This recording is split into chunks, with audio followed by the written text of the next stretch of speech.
riots over the government's plan to avoid defaulting on its loans. Is that the unemployment keeps rising, and it has to keep rising just because you have an excess supply of goods, which is this is all borrowed money that our and that debt is owned by banks in other countries. Including right here at home. In the form of a convenient personal loan.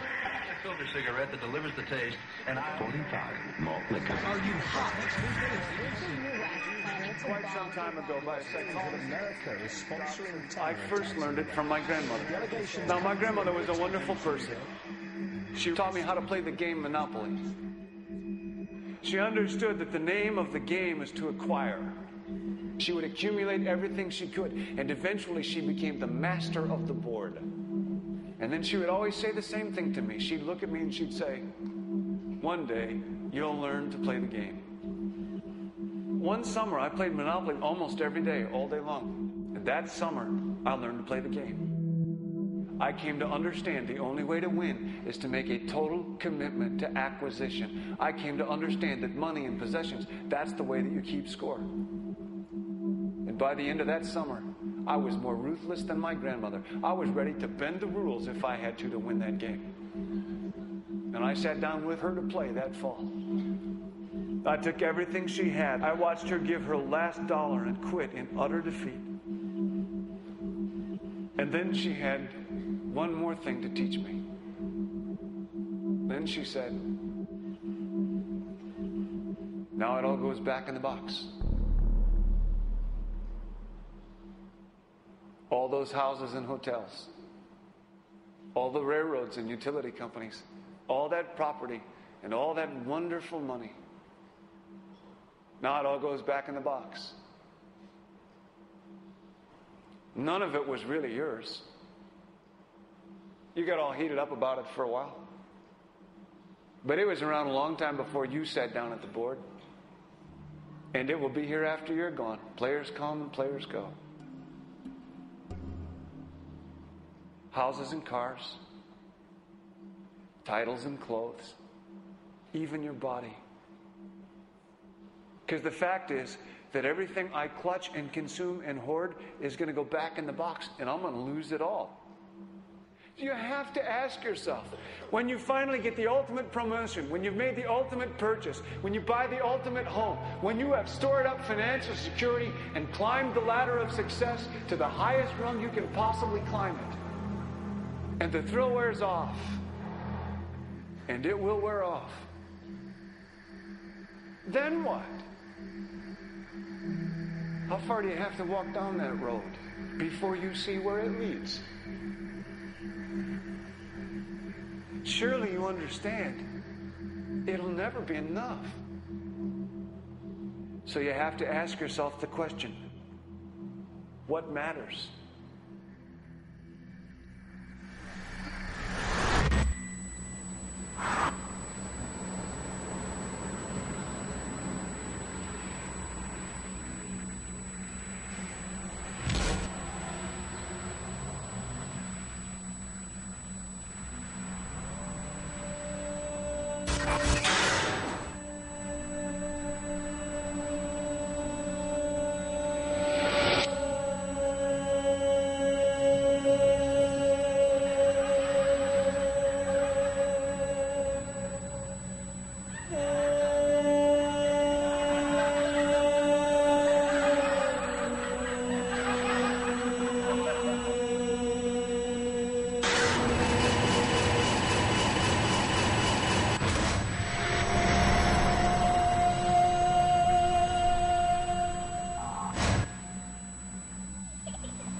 When I was a young man, growing up in New York City, I refused to pledge allegiance to the flag.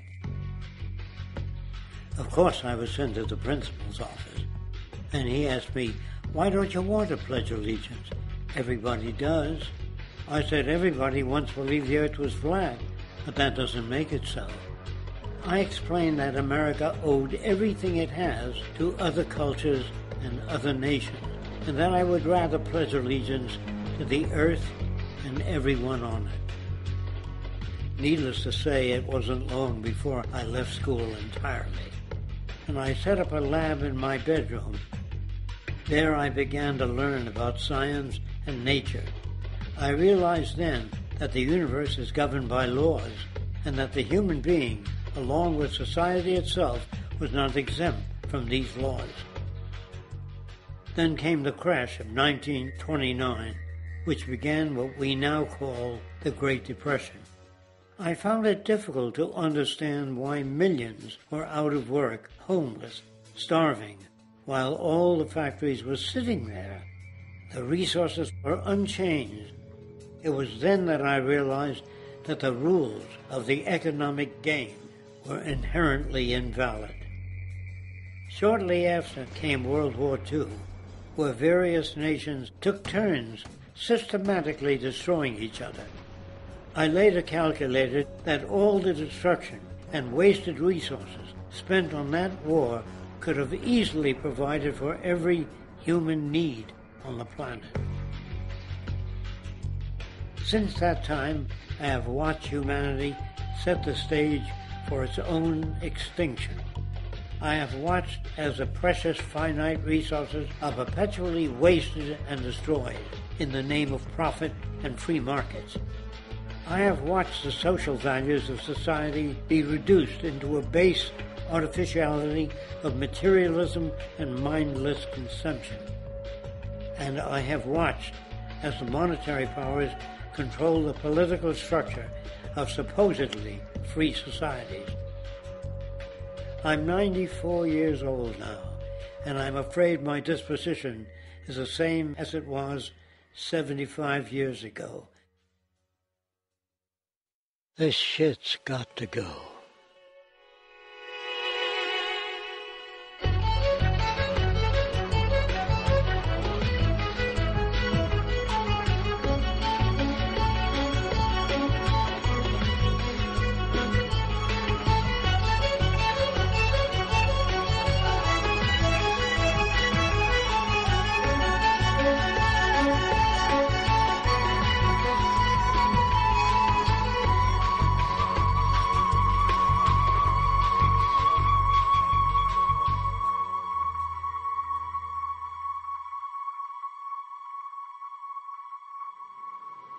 So you're a scientist, and somewhere along the way, hammered into your head is the inevitable nature versus nurture, and that's at least up there with Coke versus Pepsi or Greeks versus Trojans.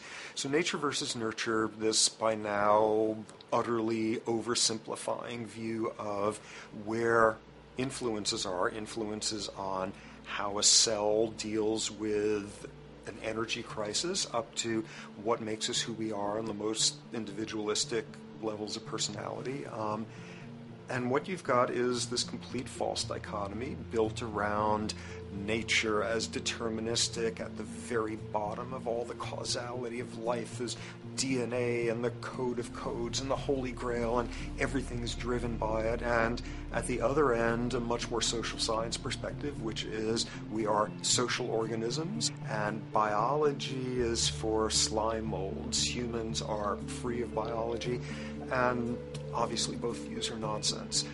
What you see instead is it is virtually impossible to understand how biology works outside the context of environment. One of the most crazy-making yet widespread and potentially dangerous notions is, oh, that behavior is genetic. Now, what does that mean? It means all sorts of subtle stuff if you sort of know modern biology, but for most people out there, what it winds up meaning is a deterministic view of life, one rooted in biology and genetics. Genes equal things that can't be changed. Genes equal things that are inevitable and that you might as well not waste resources trying to fix, might as well not put societal energies into trying to improve because it's inevitable, it's unchangeable. And that is sheer nonsense.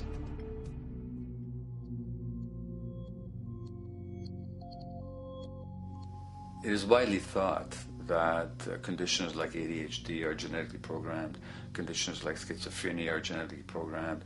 The truth is the opposite. Nothing is genetically programmed. They're very rare diseases. I mean, a small handful, extremely sparsely represented in the population that are truly genetically determined. Most complex conditions might have a predisposition that is a genetic component, but a predisposition is not the same as a predetermination.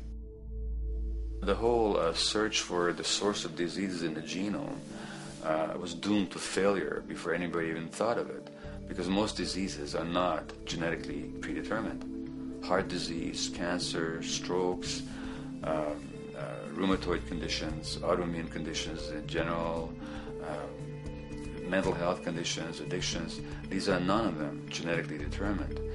Breast cancer, for example, out of 100 women with breast cancer, only 7 will carry the breast cancer genes. 93 do not. And out of 100 women who do have the genes, not all of them will get cancer.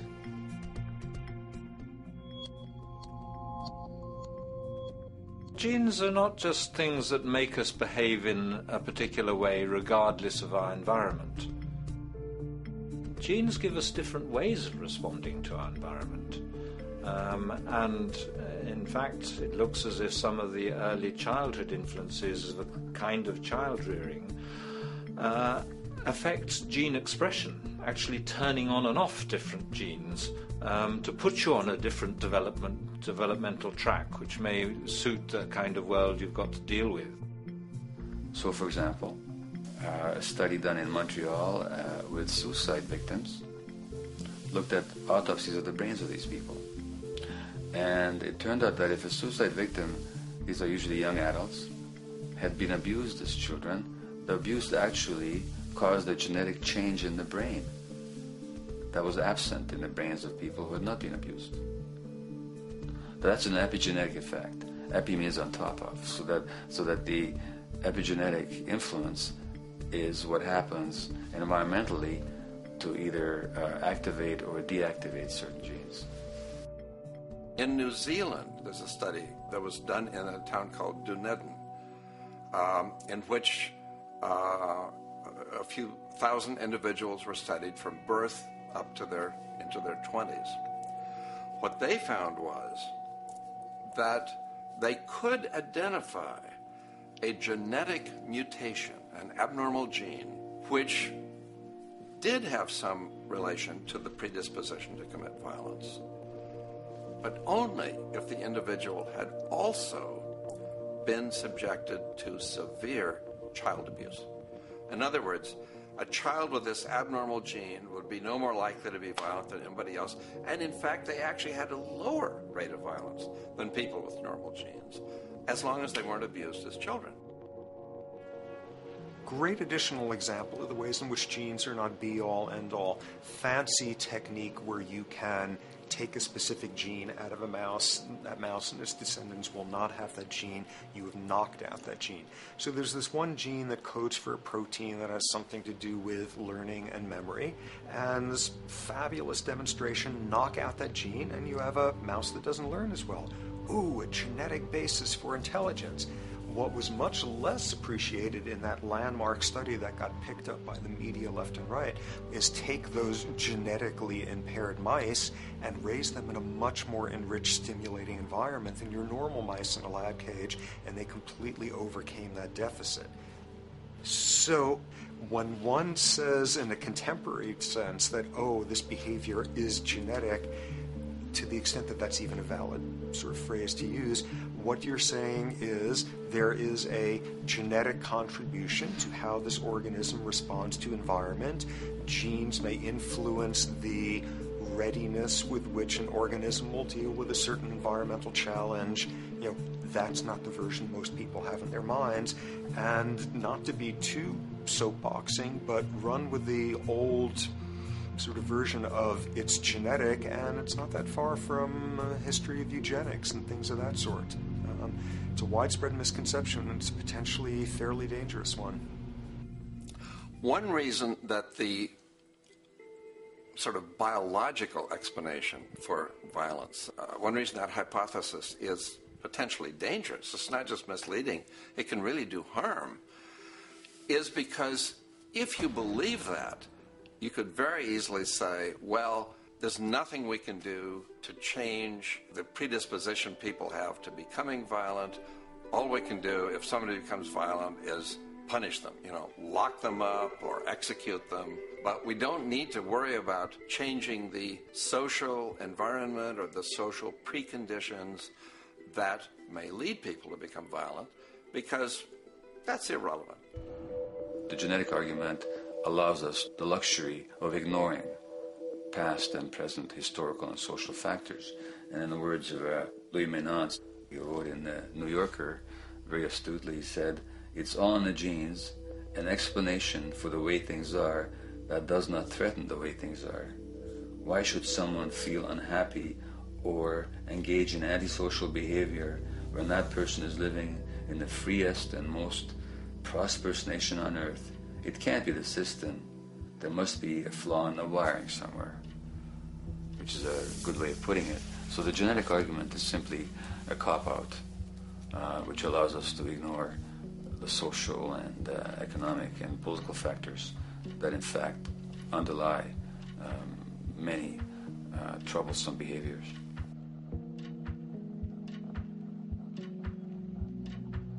Addictions are usually considered to be a drug-related issue, but looking at it more broadly, I define addiction as any behavior that is associated with craving, with temporary relief, and with long-term negative consequences, along with an impairment of control over it, so that the person wishes to give it up or promises to do so, but can't follow through.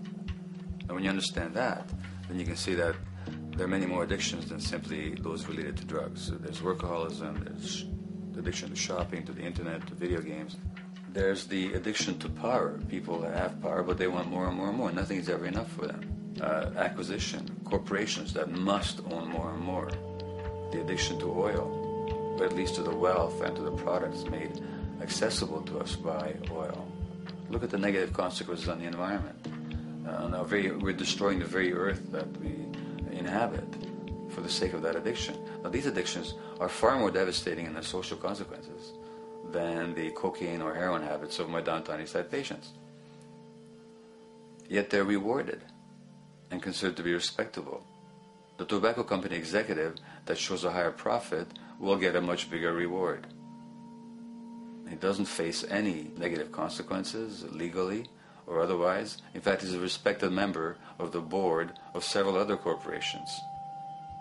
But tobacco smoke-related diseases kill 5.5 million people around the world every year.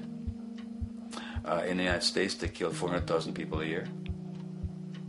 And these people are addicted to what? To profit. To such a degree are they addicted that they're actually in denial about the impact of their activities, which is typical for addicts, is denial. And that's a respectable one. It's respectable to be addicted to profit no matter what the cost. So what is acceptable and what is respectable is a highly arbitrary phenomenon in our society. And it seems like the greater the harm, the more respectable the addiction.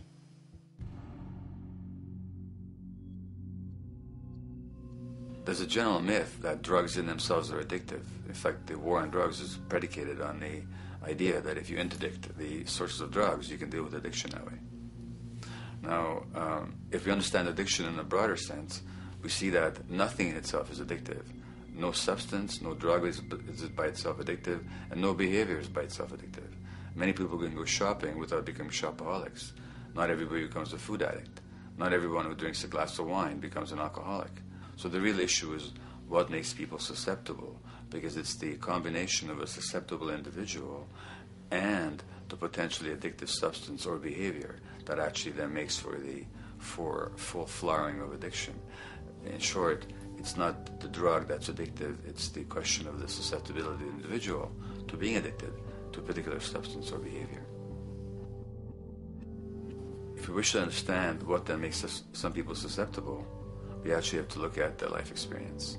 The old idea, although it's old, but it's still broadly held, that addictions are due to some genetic cause is simply scientifically untenable. What the case is actually is that certain life experiences make people susceptible. Life experiences that not only shape the person's personality and psychological needs, but also their very brains in certain ways. And that process begins in utero.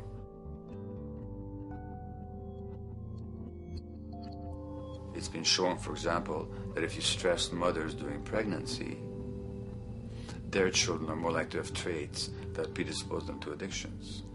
And that's because development is shaped by the psychological and social environment. So the biology of human beings is very much affected by and programmed by their life experiences beginning in utero. Environment does not begin at birth. Environment begins as soon as you have an environment. As soon as you are a fetus, you are subject to whatever information is coming through mom's circulations, hormones, levels of nutrients. Great landmark example of this, something called the Dutch hunger winter. 1944, Nazis occupying Holland. For a bunch of reasons, they decide to take all the food and divert it to Germany. For 3 months, everybody there is starving. Tens of thousands of people starve to death. What the Dutch hunger winter effect is, if you were a second or third trimester fetus during the starvation, your body learned something very unique during that time. As it turns out, second, third trimester, something that your body is going about trying to learn about the environment is, well, how menacing of a place is it out there? How plentiful? How much nutrients am I getting by way of mom's circulation? Be a fetus who is starving during that time, and your body programs forever after to be really, really, really stingy with your sugar and fat, and what you do is you store every bit of it. Be a Dutch hunger winter fetus, and half a century later, everything else being equal, you are more likely to have high blood pressure, obesity, or metabolic syndrome. That is environment coming in a very unexpected place. You can stress animals in a laboratory when they're pregnant, and their offspring will be more likely to use cocaine and alcohol as adults. You can stress human mothers. For example, in a British study, women who are abused in pregnancy will have higher levels of the stress hormone cortisol in their placenta at birth, and their children are more likely to have conditions that predispose them to addictions by age 7 or 8. So in utero stress already prepares the ground for all kinds of mental health issues.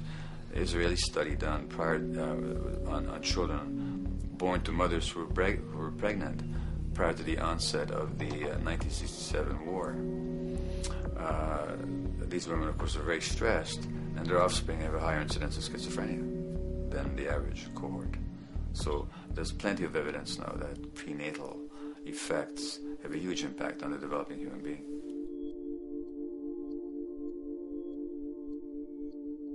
The point about human development, and specifically human brain development, is that it occurs mostly under the impact of the environment and mostly after birth. Now, if you compare us to a horse, which can run on the first day of life, we see that we are very undeveloped. We can't muster that much neurological coordination, balance, muscle strength, visual acuity until a year and a half, 2 years. And that's because the brain development that in the horse happens in the safety of the womb, in a human being has to happen after birth. And that has to do with simple evolutionary logic. As the head gets larger, which is what makes us into human beings, the burgeoning of the forebrain is what creates the human species, actually. At the same time, we walk on 2 legs, so our pelvis narrows to accommodate that. So now we have a narrower pelvis, a larger head. Bingo, we have to be born prematurely. And that means that the brain development that in other animals occurs in utero, in us, occurs after birth. And much of that under the impact of the environment.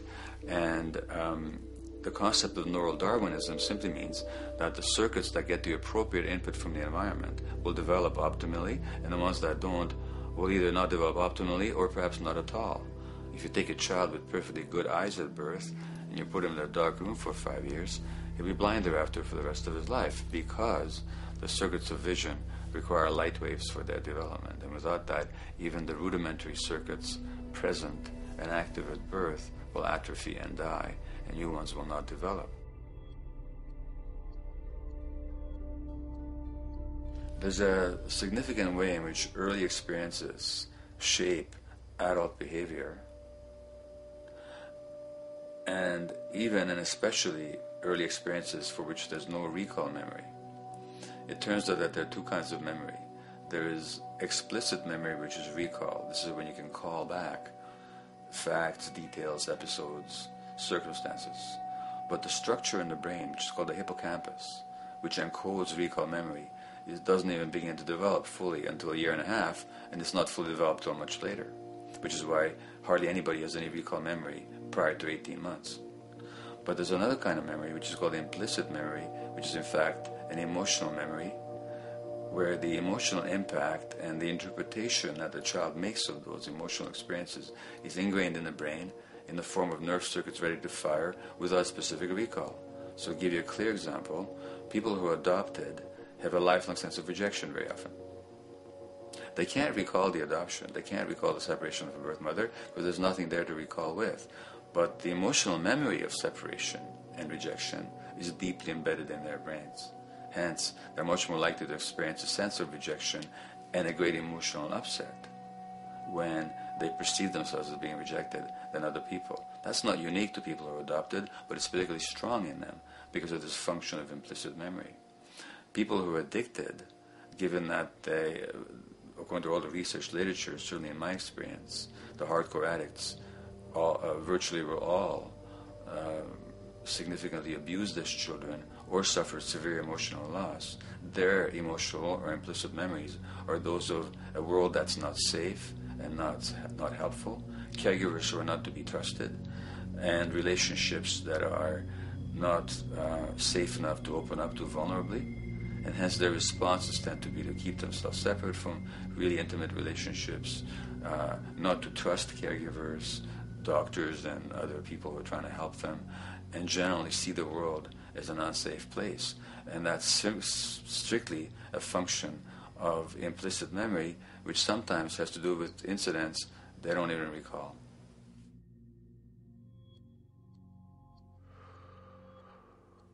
Infants who are born premature are often in incubators and various types of gadgetry and machinery for weeks and perhaps months. It's now known that if these children are touched and stroked on the back for just 10 minutes a day, that promotes their brain development. So human touch is essential for development. And in fact, infants who are never picked up will actually die.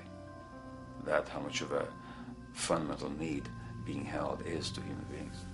In our society, there's an unfortunate tendency to tell parents not to pick up their kids, not to hold them, not to pick up babies who are crying for fear of spoiling them, or to encourage them to sleep through the night. You don't pick them up, which is just the opposite of what the child needs. And these children might go back to sleep because they give up and their brains just shut down as a way of defending against the vulnerability of being abandoned really by their parents. But their implicit memories will be that of a world that doesn't give a damn.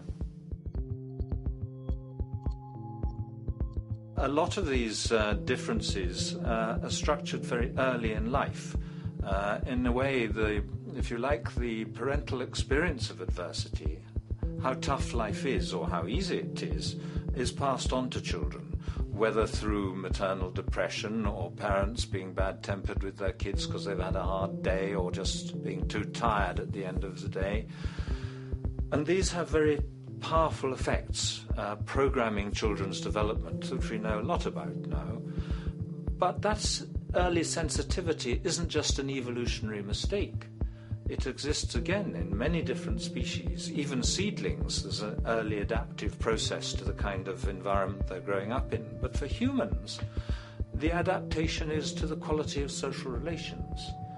And so early life how nurturing or how much conflict, how much attention you get, is a taster of the kind of world you may be growing up in. Are you growing up in a world where you have to fight for what you can get, watch your back, fend for yourself, learn not to trust others?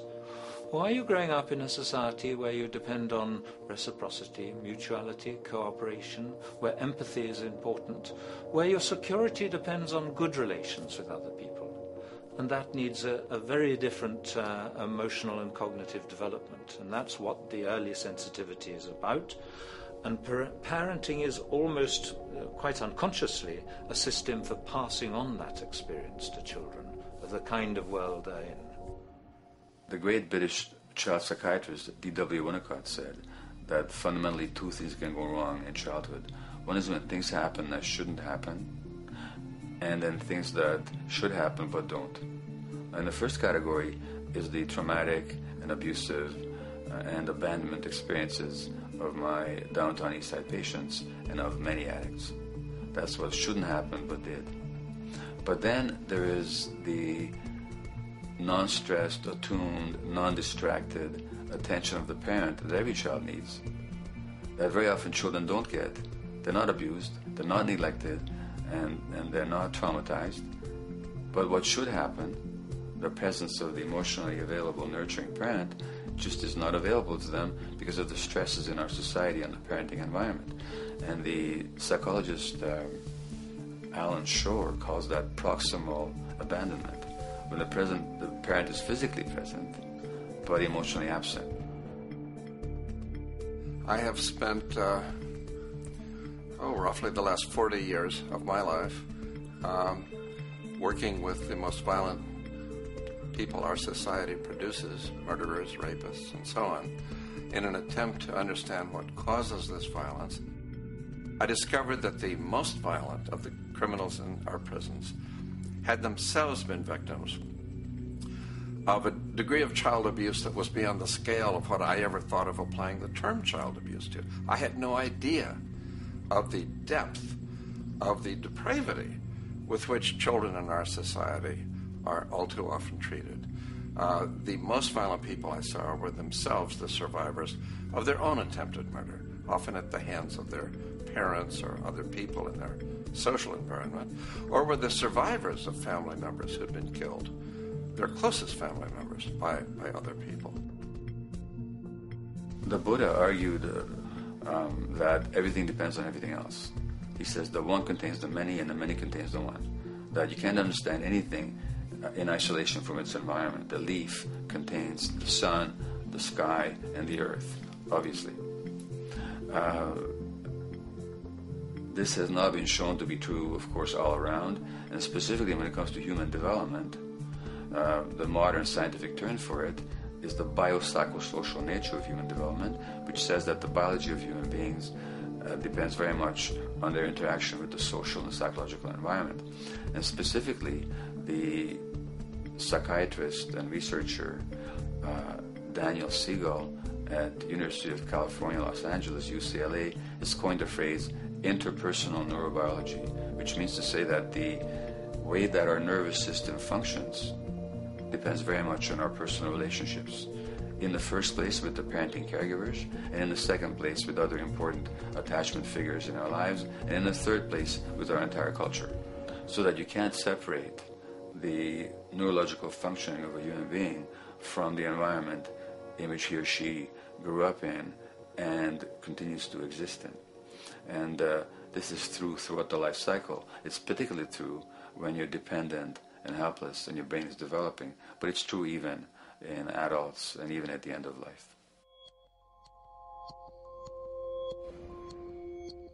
Human beings have lived in almost every kind of society, from the most egalitarian, hunting and gathering societies seem to have been very egalitarian, for instance, based on food sharing, gift exchange. Small bands of people living predominantly off of foraging, but a little bit of hunting. Predominantly among people you have at the least known your entire life, if not surrounded by third cousins or closer, in a world in which there is a great deal of fluidity between different groups, in a world in which there is not a whole lot in terms of the material culture. This is how humans have spent most of their hominid history. And no surprise, that makes for a very different world. One of the things you get as a result of that is far less violence. Organized group violence is not something that occurred at that time of human history, and that seems quite clear. So where did we go wrong? Violence is not universal. It's not symmetrically distributed throughout the human race. There is a huge variation in the amount of violence in different societies. There are some societies that have virtually no violence. There are others that destroy themselves. Some of the Anabaptist religious groups that are complete, strict pacifists, like the Amish, the Mennonites, the Hutterites. Among some of these groups, the Hutterites, there are no recorded cases of homicide. During our major wars, like World War II, where people were being drafted, they would refuse to serve in the military. They would go to prison rather than serve in the military. In the kibbutzim in Israel, the level of violence is so low that the criminal courts there will often send violent offenders, people who've committed crimes, to live on the kibbutzim in order to learn how to live a nonviolent life, because that's the way people live there. So we are amply shaped by society. Our societies, in the broader sense, including our theological, our metaphysical, our linguistic influences, etc., our societies help shape us as to whether or not we think life is basically about sin or about beauty, whether the afterlife will carry a price for how we live our lives or if it's irrelevant. In a broad sort of way, different large societies could be termed as individualistic or collectivist, and you get very different people and different mindsets, and I suspect different brains coming along with that. We in America are in one of the most individualistic of societies, and capitalism being a system that allows you to go higher and higher up a potential pyramid, and the deal is it comes with fewer and fewer safety nets. By definition, the more stratified a society is, the fewer people you have as peers, the fewer people with whom you have symmetrical, reciprocal relationships, and instead all you have are differing spots and endless hierarchies, and a world in which you have few reciprocal partners is a world with a lot less altruism.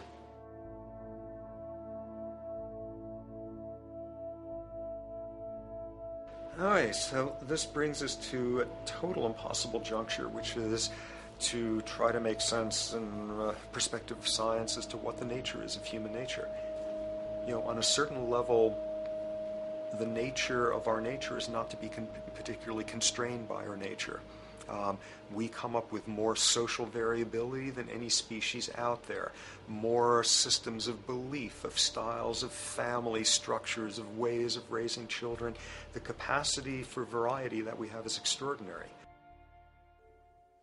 In a society which is predicated on competition and really very often the ruthless exploitation of one human being by another, the profiteering of other people's problems, and very often the creation of problems for the purpose of profiteering, the ruling ideology will very often justify that behavior by appeals to some fundamental and unalterable human nature. So the myth in our society is that people are competitive by nature, and that they're individualistic, and that they're selfish. The real reality is quite the opposite. We have certain human needs. The only way that you can talk about human nature concretely is by recognizing that there's certain human needs. We have a human need for companionship and for close contact, to be loved, to be attached to be accepted, to be seen, to be received for who we are. If those needs are met, we develop into people who are compassionate and cooperative and who have empathy for other people. So the opposite that we often see in our society is in fact the distortion of human nature, precisely because so few people have their needs met. So yes, you can talk about a human nature, but only in the sense of basic human needs that are instinctively evoked, or I should say certain human needs that lead to certain traits if they are met, and a different set of traits if they're denied. So, When we recognize the fact that the human organism, which has a great deal of adaptive flexibility, allowing us to survive in many different conditions, is also rigidly programmed for certain environmental requirements or human needs, a social imperative begins to emerge. Just as our bodies require physical nutrients, the human brain demands positive forms of environmental stimulus at all stages of development, while also needing to be protected from other negative forms of stimulus. And if things that should happen do not, or if things that shouldn't happen do, it is now apparent that the door can be opened for not only a cascade of mental and physical diseases, but many detrimental human behaviors as well. So as we turn our perspective now outward and take account for the state of affairs today, we must ask the question, is the condition we have created in the modern world actually supporting our health? Is the bedrock of our socioeconomic system acting as a positive force for human and social development and progress? Or is the foundational gravitation of our society actually going against the core evolutionary requirements needed to create and maintain our personal and social well-being?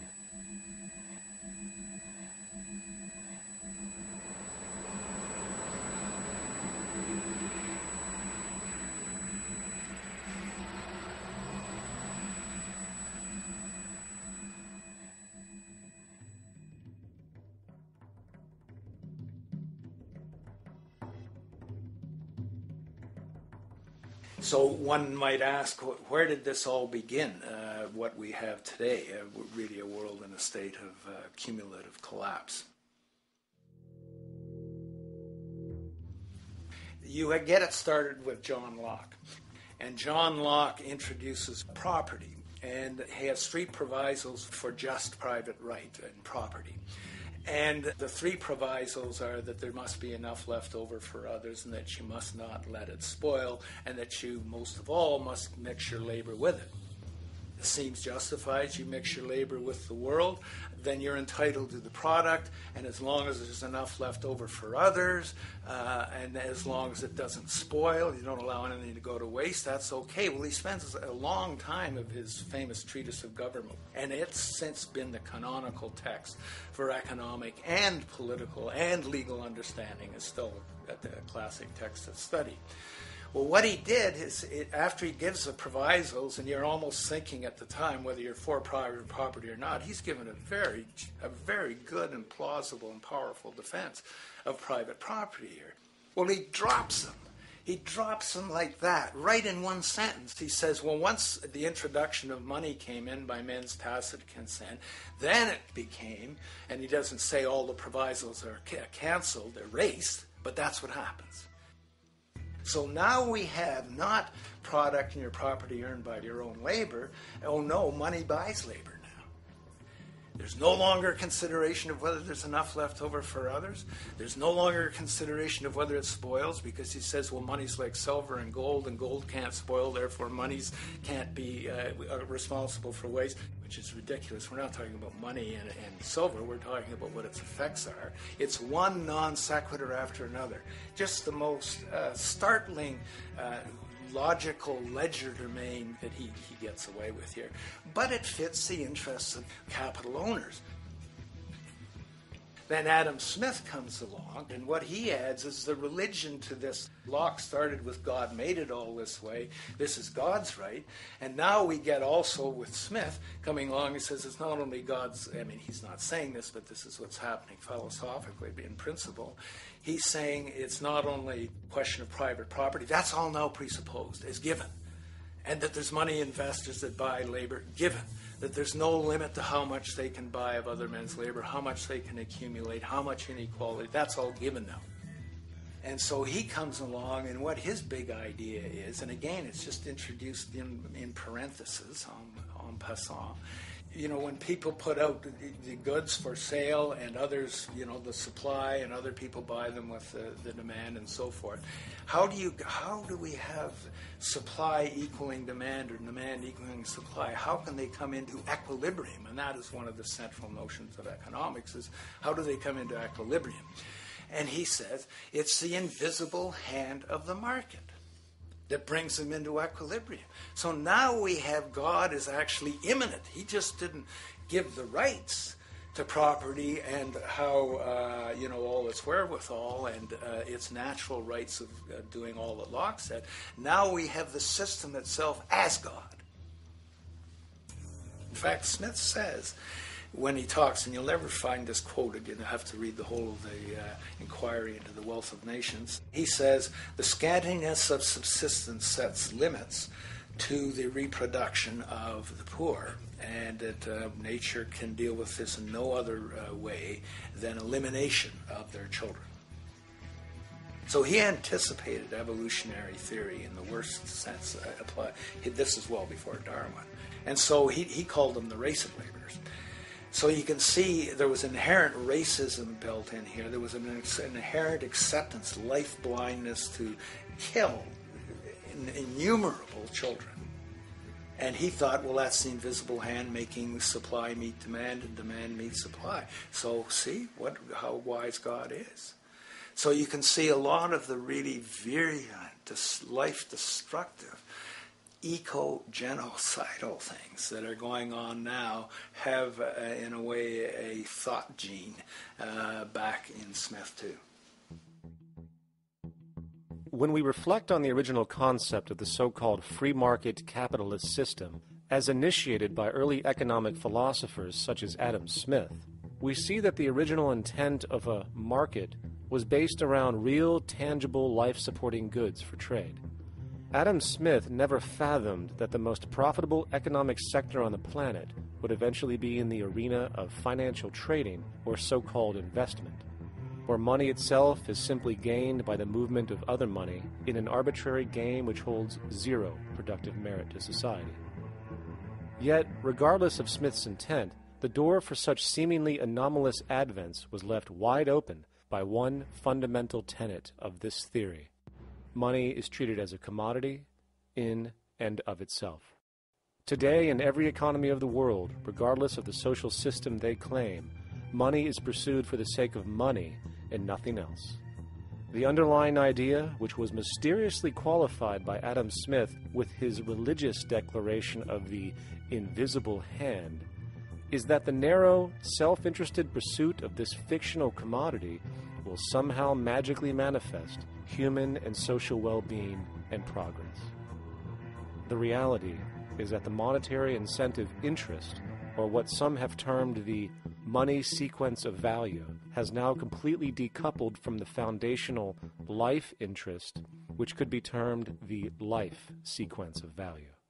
What has happened is that there's a complete confusion in economic doctrine between those two sequences. They think that the money sequence of value delivers the life sequence of value, and that's why they say if more goods are sold, if GDPs rise and so forth, therefore there'll be more well-being, enhanced well-being. We take the GDP to be basically our indicator of social health.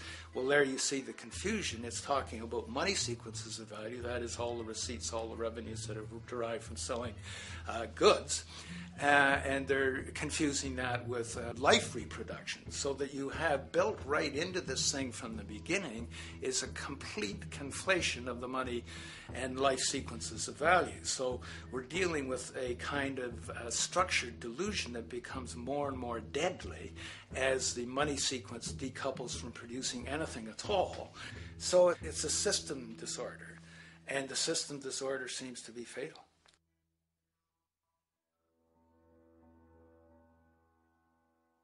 In society today, you seldom hear anyone speak of the progress of their country or society in terms of their physical well-being, state of happiness, trust, or social stability. Rather, the measures are presented to us through economic abstractions. We have the gross domestic product, the consumer price index, the value of the stock market, rates of inflation, and so on. But does this tell us anything of real value as to the quality of people's lives? No, all these measures have to do with the money sequence itself and nothing more. For example, the gross domestic product of a country is a measure of the value of goods and services sold. This measure is claimed to correlate to the standard of living of a country's people. In the United States, healthcare accounted for over 17% of GDP in 2009, amounting to over $2.5 trillion spent, hence creating a positive effect on this economic measure. And based on this logic, it would be even better for the U.S. economy if healthcare services increased more so, perhaps to $3 trillion or $5 trillion, since that would create more growth, more jobs, and hence boasted by economists as a rise in their country's standard of living. But wait a minute, what do healthcare services actually represent? Well, sick and dying people. That's right, the more unhealthy people there are in America, the better the economy. Now, that is not an exaggeration or a cynical perspective. In fact, if we step back far enough, you will realize that the GDP not only doesn't reflect real public or social health on any tangible level, it is, in fact, mostly a measure of industrial inefficiency and social degradation. And the more you see it rise, the worse things are becoming with respect to personal, social, and environmental integrity. You have to create problems to create profit.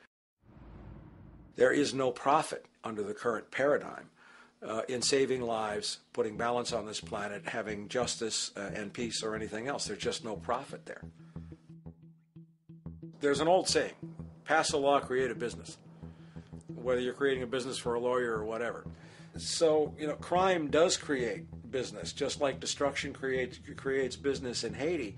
We have now roughly 2 million people incarcerated in this country, and of those, many of them are in prisons run by private corporations, Corrections Corporation of America, Wackenhut, who trade their stock on Wall Street based upon how many people are in jail. Now that's sickness, but that is a reflection of what this economic paradigm calls for. So what exactly does this economic paradigm call for? What is it that keeps our economic system going? Consumption. Or more accurately, cyclical consumption. When we break down the foundation of classic market economics, we are left with a pattern of monetary exchange that simply cannot be allowed to stop or even substantially slowed, if the society as we know it is to remain operational. There are three main actors on the economic stage: the employee, the employer, and the consumer. The employee sells labor to the employer for income. The employer sells its production services and hence goods to the consumer for income. And the consumer, of course, is simply another role of the employer and employee, spending back into the system to enable the cyclical consumption to continue. In other words, the global market system is based on the assumption that there will always be enough product demand in society to move enough money around at a rate which can keep the consumption process going. And the faster the rate of consumption, the more so-called economic growth is assumed, and so the machine goes. But hold on, I thought an economy was meant to, economize? Doesn't the very term have to do with preservation and efficiency and a reduction of waste? So how does our system, which demands consumption and the more the better, efficiently preserve or economize at all? Well, it doesn't. The intent of the market system is, in fact, the exact opposite of what a real economy is supposed to do, which is efficiently and conservatively orient the materials for production and distribution of life-supporting goods.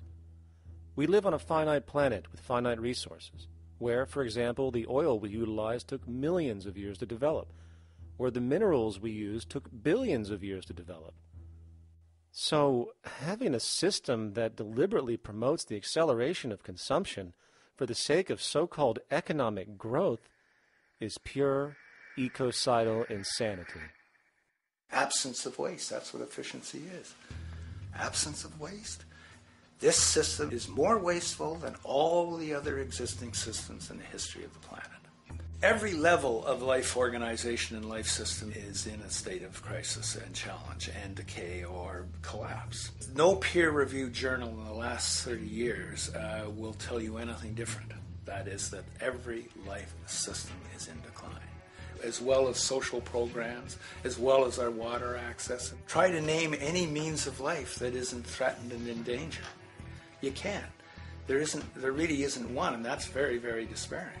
But we haven't even figured out the causal mechanism. We don't want to face the causal mechanism. We just want to go on, that's what insanity is, where you keep doing the same thing over and over again, though it clearly doesn't work. So you're really dealing with not an economic system, but I would go so far as to say an anti-economic system. There's an old saying that the competitive market model seeks to create the best possible goods at the lowest possible prices. This statement is essentially the incentive concept which justifies market competition based on the assumption that the result is the production of higher quality goods. If I was going to build myself a table from scratch, I would naturally build it out of the best, most durable materials possible, right? With the intent for it to last as long as possible. Why would I want to make something poor, knowing I would have to eventually do it again and expend more materials and more energy? Well, as rational as that may seem in the physical world, when it comes to the market world, it is not only explicitly irrational, it is not even an option. It is technically impossible to produce the best of anything if a company is to maintain a competitive edge and hence remain affordable to the consumer. Literally everything created and set for sale in the global economy is immediately inferior the moment it is produced, for it is a mathematical impossibility to make the most scientifically advanced, efficient, and strategically sustainable products.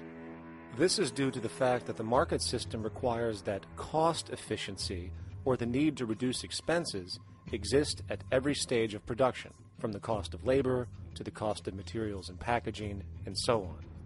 This competitive strategy, of course, is to make sure the public buys their goods rather than from a competing producer, which is doing the exact same thing to also make their goods both competitive and affordable. This immutably wasteful consequence of the system could be termed intrinsic obsolescence. However, this is only one part of a larger problem. A fundamental governing principle of market economics, one that you will not find in any textbook, by the way, is the following.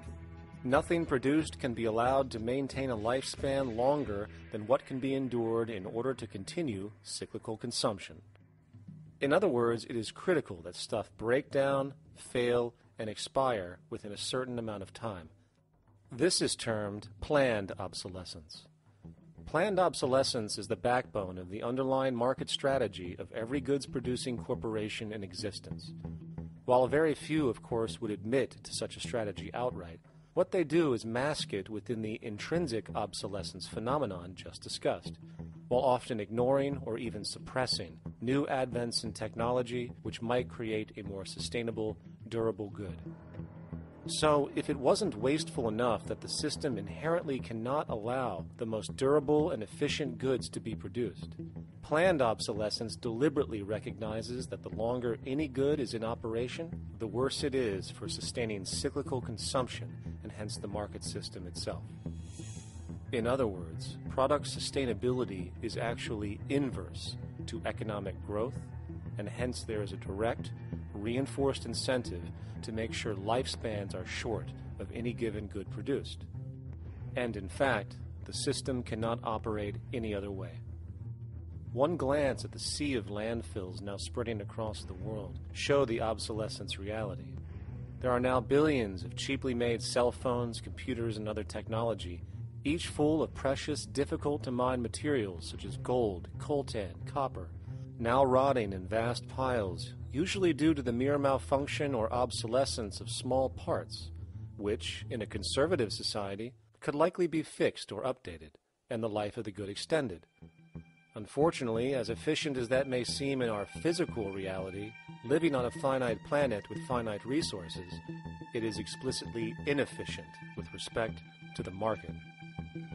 To put it into a phrase, efficiency, sustainability, and preservation are the enemies of our economic system. Likewise, just as physical goods need to be constantly produced and reproduced, regardless of their environmental impact, the service industry operates with an equal rationale. The fact is, there is no monetary benefit to resolving any problems which are currently being serviced. At the end of the day, the last thing the medical establishment really wants is the curing of diseases such as cancer, which would eliminate countless jobs and trillions in revenue. And since we're on the subject, crime and terrorism in this system are good.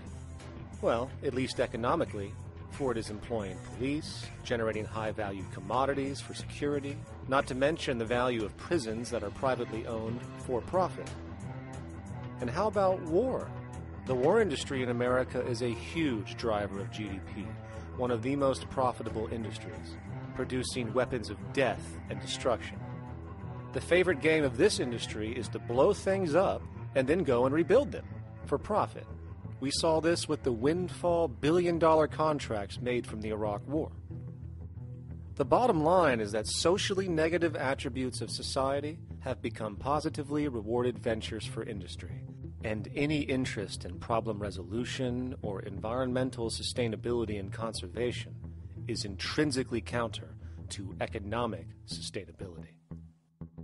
And this is why, every time you see the GDP rise in any country, you are witnessing an increase in necessity, whether real or contrived. And by definition, a necessity is rooted in inefficiency. Hence, increased necessity means increased inefficiency. The American dream is based on rampant consumerism. It is based upon the fact that mainstream media, and especially commercial advertising, all corporations who need this infinite growth have convinced us or brainwashed most people in America, and hence the world, that we have to have X number of material possessions and the possibility of gaining infinitely more material possessions in order to be happy. That's just not true. So why do people continue to buy in this way, which is ultimately eco-genocidal in its systemic effects cumulatively?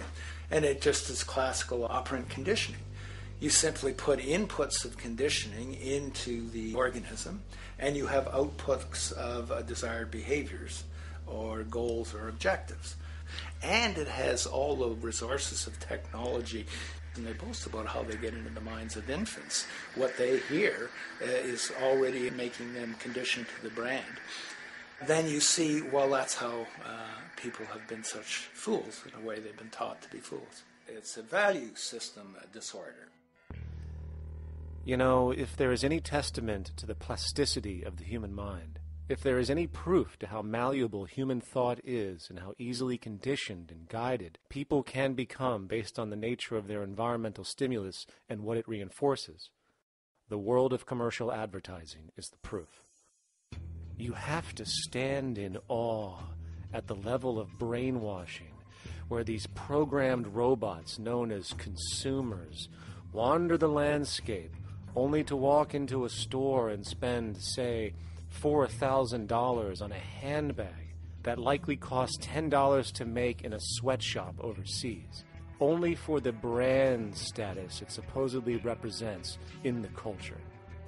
Or perhaps the ancient communal traditions which increase trust and cohesiveness in society, which have now been hijacked by acquisitive, materialistic values, where now annually we exchange useless crap a few times a year. And we might wonder why so many today have a compulsion to shopping and acquisition, when it is clear that they have been conditioned from childhood to expect material goods as a sign of their status with friends and family. The fact is, the foundation of any society are the values that support its operation, and our society, as it exists, can only operate if our values support the conspicuous consumption it requires to continue the market system. 75 years ago, consumption in America and much of the First World was half of what we see today per person. Today's new consumer culture has been manufactured and imposed due to the very real need for higher and higher levels of consumption. And this is why most corporations now spend more money on advertising than the actual process of product creation itself. They work diligently to create a false need for you to fill, and it happens to work. Economists are in fact not economists at all. They're propagandists of money value. And you'll find that all their models basically get down to token exchanges that are to the profit of one side or both sides or whatever, but they're completely disconnected from the actually existing world of reproduction. In Ohio, an old man failed to pay his electric bill. You may be familiar with the case. And the electric company turned off the electricity and he died. The reason they turned it off was because it wouldn't have been profitable for them to keep it on because he didn't pay his bill. Do you believe that was right? The responsibility really lies not on the electric company for turning it off, but on those of this man's neighbors and friends and associates who are not charitable enough to enable him as an individual to meet the electric bill. Did I hear that right? Did he just say the death of a man caused by not having money was the responsibility of other people, or in effect, charity? Well then, I guess we're going to need a whole lot of infomercials, little miserable coin slot donations for bodega counters, and a bunch of pickle jars for the billion people now starving to death on this planet because of the very system Milton Friedman promotes. Whether you are dealing with the philosophies of Milton Friedman, F.A. Hayek, John Maynard Keynes, Ludwig von Mises, or any other major market economist, the basis of rationale rarely leaves the money sequence. It is like a religion. Consumption analysis, stabilization policies, deficit spending, aggregate demand. It exists as a never-ending, self-referring, self-rationalizing circle of discourse where universal human need, natural resources, or any form of physical life-supporting efficiency is ruled out by default and replaced by the singular notion that humans seeking advantage over each other for money alone, motivated by their own narrow self-interest, will magically create a sustainable, healthy, balanced society. There is no life coordinate in this whole theory, this whole doctrine. What are they doing? What are they doing? What they're doing is tracking money sequences. That's all it is tracking money sequences, presupposing everything that matters. One, that there's no life coordinates. One, no life coordinates. Two, that all the agents are self-maximizing preference seekers. That is, they think of nothing other than themselves and what they can get most for themselves. That's the notion, that's the ruling notion of rationality. Self-maximizing choice. And the only thing that they're interested in self-maximizing is money or commodities. Well, where does social relations come in? It doesn't, except in the exchange to self-maximize. Where do our natural resources come in? They don't, except to exploit. Where does the family come in as being able to survive? It doesn't. They have to have money in order to purchase any good. Well, shouldn't an economy deal somewhere with human need? Isn't that what the fundamental issue is, to satisfy human needs? Oh, need isn't even in your lexicon. You dissolve it into wants. And what is a want? That means money demand that wants to buy. Well, if it's money demand that wants to buy, it's got nothing to do with need, because it may be the person has no money demand and desperately needs, say, water supply. Or it may be money demand wants a gold toilet seat. Well, where does it all go? To the gold toilet seat. And you call this economics? Like, it's really, when one thinks of it, it's got to be the most bizarre delusion in the history of human thought. Now, so far we have focused on the market system, but this system is actually only one half of the global economic paradigm. The other half is the monetary system. While the market system deals with the interaction of people gaming for profit across the spectrum of labor, production, and distribution, the monetary system is an underlying set of policies set by financial institutions which create conditions for the market system, among other things. It includes terms we often hear, such as interest rates, loans, debt, the money supply, inflation, etc. And while you might want to pull your hair out listening to the gibberish coming from the monetary economists, modest preemptive actions can obviate the need of more drastic actions at a later date. The nature and effect of this system is actually quite simple. Our economy has, or the global economy has, three basic things that govern it. One is fractional reserve banking, banks printing money out of nothing. It's also based upon compound interest. When you borrow money, you have to pay back more than you borrowed, which means that you, in effect, create money out of thin air, again, which has to be serviced by creating still more money. We live in an infinite growth paradigm. The economic paradigm we live in now is a Ponzi scheme. It's nothing grows forever. It's not possible. As a great psychologist James Hillman wrote, the only thing that grows in a human body after a certain age is cancer. It's not just the amount of money that has to keep growing, it's the amount of consumers. Consumers to borrow money at interest to generate more money, and obviously that's not possible on a finite planet. People are basically vehicles to just create money, which must create more money to keep the whole thing from falling apart, which is what's happening right now. There are really only two things anyone needs to know about the monetary system. One, all money is created out of debt. Money is monetized debt, whether it materialized from treasury bonds, home loan contracts, or credit cards. In other words, if all outstanding debt was to be repaid right now, there would not be $1 in circulation. And two, interest is charged on virtually all loans made, and the money needed to pay back this interest does not exist in the money supply outright. Only the principal is created by the loans, and the principal is the money supply. So, if all this debt was to be repaid right now, not only would there not be $1 left in circulation, there would also be a gigantic amount of money owed that is literally impossible to pay back, for it does not exist.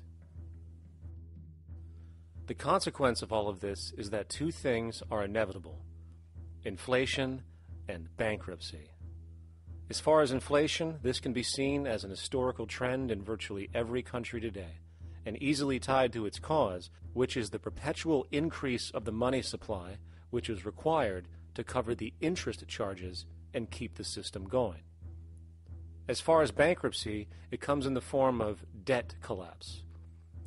This collapse will inevitably occur with a person, a business, or a country, and typically happens when the interest payments are no longer possible to make. But there is a bright side to all of this. Well, at least in terms of the market system, because debt creates pressure. Debt creates wage slaves. A person in debt is much more likely to take a low wage than a person who isn't, hence becoming a cheap commodity.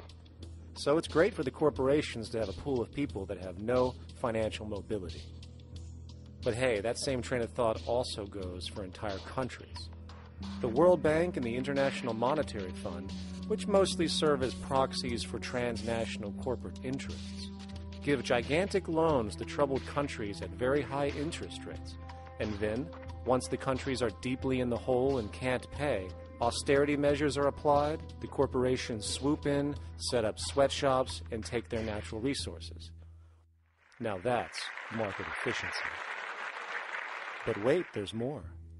You see, there's this unique hybrid of the monetary and market system called the stock market, which rather than, actually produce anything real, they just buy and sell money itself.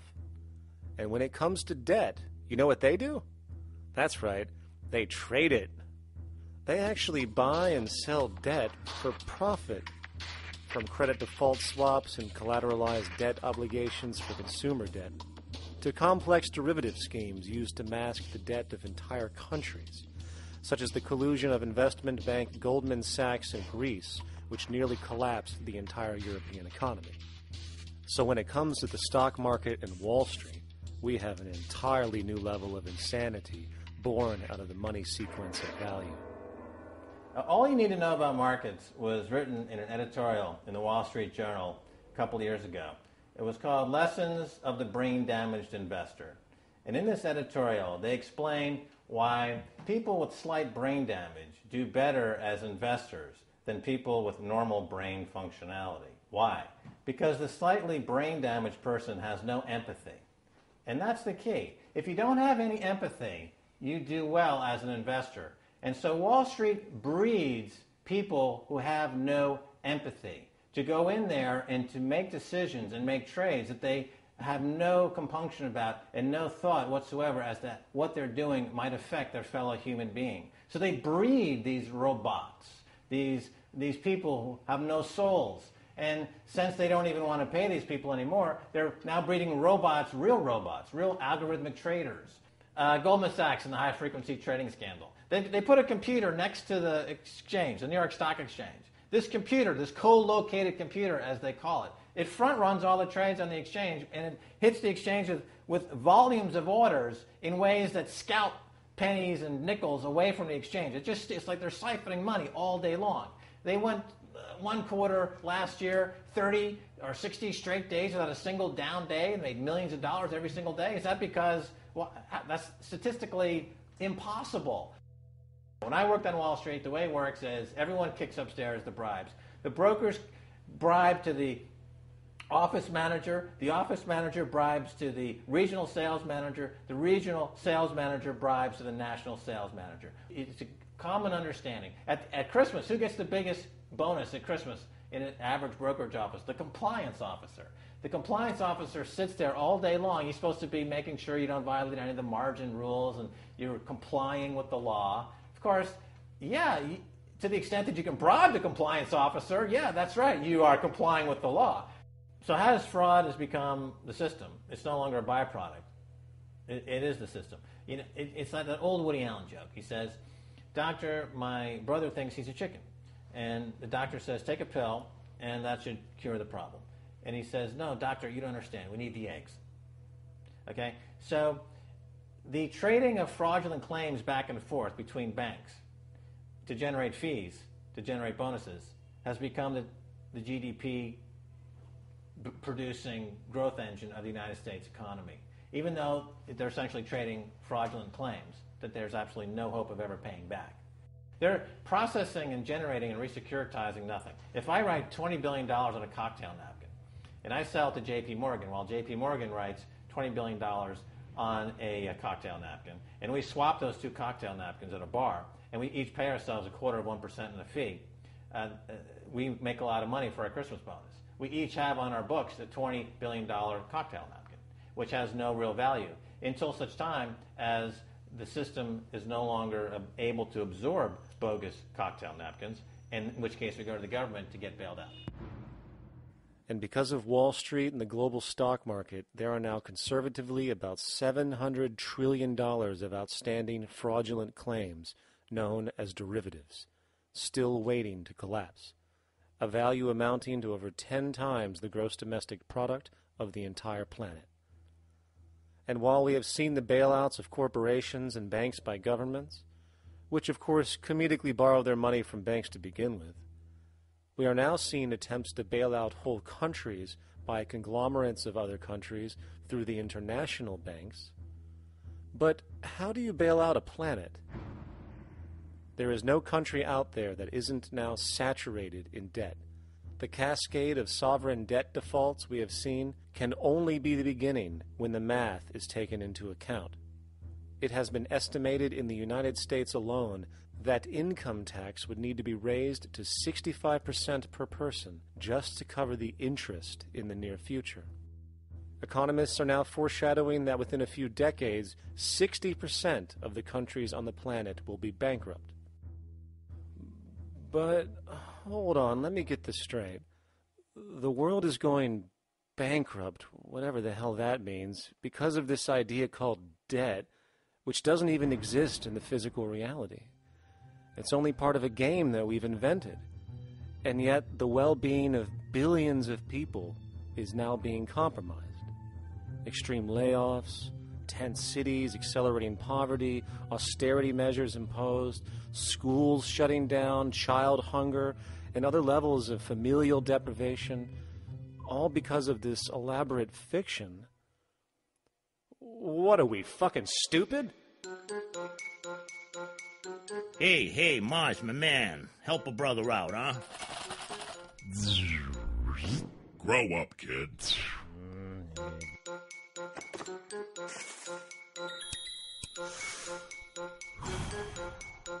Saturn, what's up, man? You remember that smoking nebula I hooked you up with a while back? Listen, Earth, we're getting really tired of you. You've been given everything, and yet you waste it all. You got plenty of resources, and you know it. Why don't you grow up and learn some responsibility, for Christ's sake? You're making your mother miserable.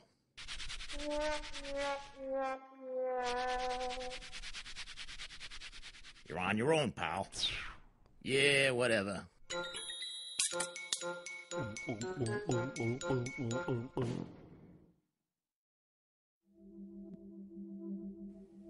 Now, all of this considered, from the waste machine known as the market system to the debt machine known as the monetary system, hence creating the monetary market paradigm which defines the global economy today, there is one consequence that runs through the entire machine: inequality.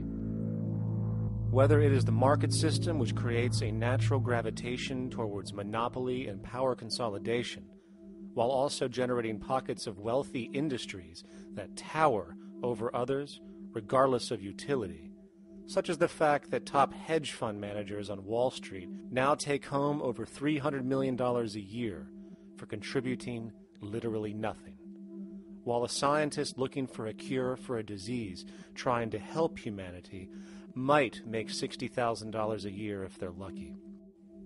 Or whether it is the monetary system, which has class division built right into its structure. For example, if I have $1 million to spare and I put it into a CD at 4% interest, I will make $40,000 a year. No social contribution, no nothing. However, if I'm a lower class person and have to take loans to buy my car or home, I am paying in interest, which, in abstraction, is going to pay that millionaire with the 4% CD. This stealing from the poor to pay the rich is a foundational, built-in aspect of the monetary system, and it could be labeled structural classism. Of course, historically, social stratification has always been deemed unfair, but obviously accepted overall as now 1% of the population owns 40% of the planet's wealth. But, material fairness aside, there is something else going on underneath the surface of inequality, causing an incredible deterioration in public health as a whole. Well, I think people are often puzzled by the contrast between the material success of our societies, unprecedented levels of wealth, and the many social failings. I mean, you know, if you look at the rates of drug abuse or violence or self-harm amongst kids or mental illness, there's clearly something going deeply wrong with our societies. What the data that I've been describing does is simply shows that intuition that people have had for hundreds of years, that inequality is divisive and socially corrosive, that intuition is truer than I think we ever imagined. There are very powerful psychological and social effects of inequality, more to do, I suppose, with feelings of superiority and inferiority, that kind of division, and maybe going with the sort of respect, disrespect, people feeling looked down on at the bottom, which, by the way, is why violence is more common in more unequal societies. It's the trigger to violence is so often people feeling looked down on and disrespected. If there is one principle I can emphasize that is the most important principle underlying the prevention of violence, it would be equality. The single most significant factor that affects the rate of violence is the degree of equality versus the degree of inequality in that society. So what one's looking at is a sort of general social dysfunction. It's not just one or two things that go wrong as inequality increases. It seems to be everything, whether we're talking about crime or health or mental illness or whatever. One of the really disturbing findings out in public health there is never ever make the mistake of being poor or being born poor. Your health pays for it in endless sorts of ways, something known as the health socioeconomic gradient. As you move down from the highest strata in society in terms of socioeconomic status, every step down, health gets worse for umpteen different diseases. life expectancy gets worse, infant mortality rate, everything you could look at. So a huge issue has been, why is it that this gradient exists? Totally simple, obvious answer, which is if you are chronically sick, you're not going to be very productive, so health causes drive socioeconomic differences.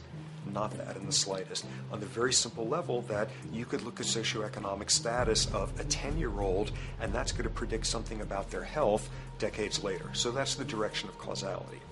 Next one, what's it about? Oh, it's perfectly obvious. Poor people can't afford to go to the doctor. It's healthcare access. It's got nothing to do with that, because you see these same gradients in countries with universal health care, socialized medicine. Okay, next simple explanation.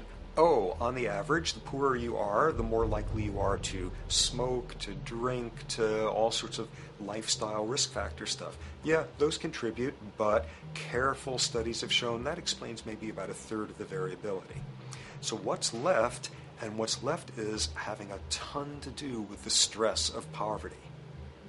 So the poorer you are, starting off being, the person who's $1 income behind Bill Gates, the poorer you are in this country, on the average, the worse your health is.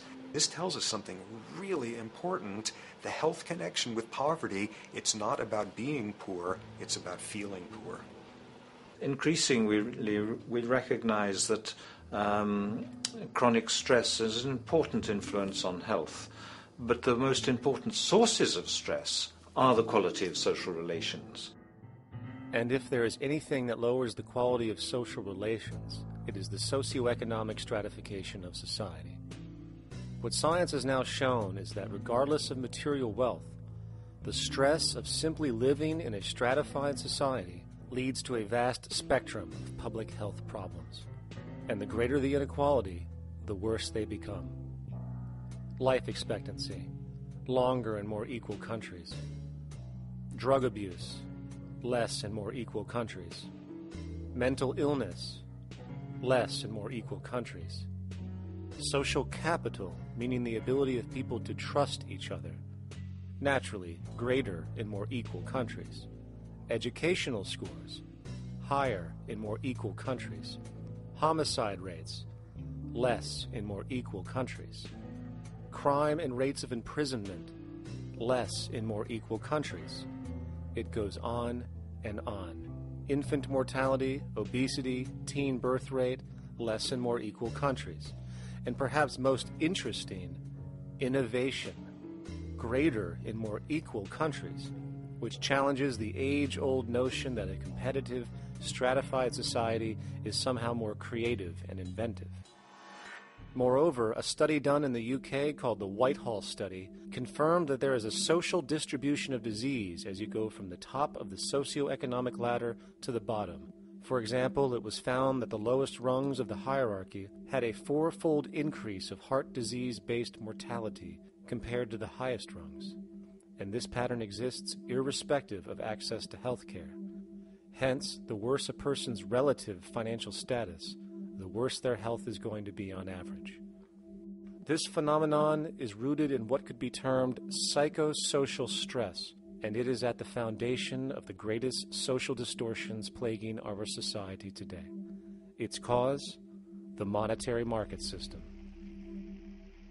Make no mistake, the greatest destroyer of ecology, the greatest source of waste and depletion and pollution, the greatest purveyor of violence, war, crime, poverty, animal abuse, and inhumanity, the greatest generator of social and personal neuroses, mental disorders, depression, anxiety, not to mention the greatest source of social paralysis, stopping us from moving into new methodologies for personal health, global sustainability, and progress on this planet, is not some corrupt government or legislation, not some rogue corporation or banking cartel, not some flaw of human nature, and not some secret hidden cabal that controls the world. It is, in fact, the socio-economic system itself at its very foundation.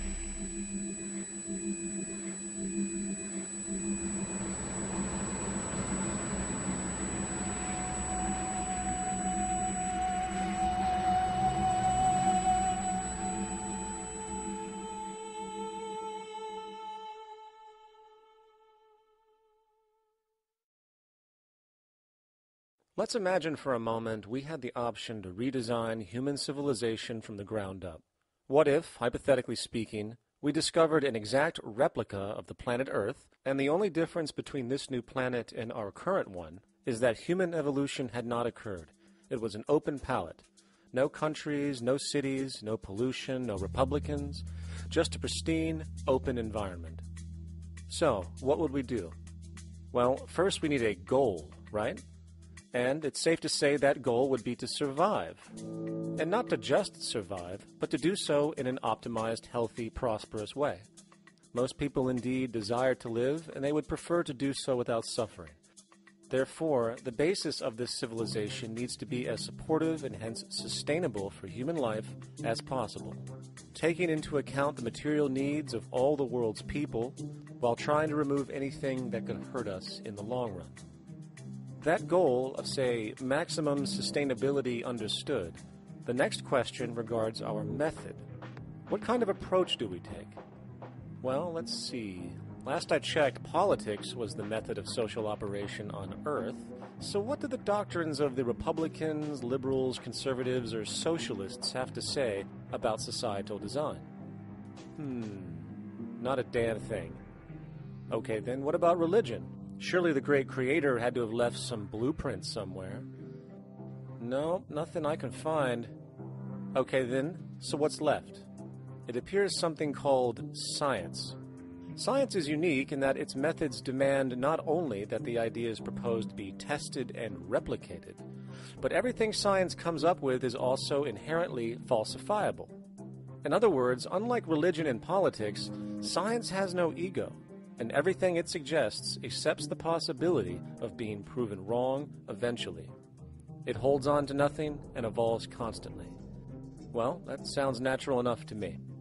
So then, based on the current state of scientific knowledge in the early 21st century, along with our goal of maximum sustainability for the human population, how do we begin the actual process of construction? Well, the first question to ask, what do we need to survive? The answer, of course, are planetary resources. Whether it is the water we drink, the energy we use, the raw materials we utilize to create tools and shelter, the planet hosts an inventory of resources, many of which are demanded for our survival. So, given that reality, it then becomes critical to figure out what we have and where it is. This means we need to conduct a survey.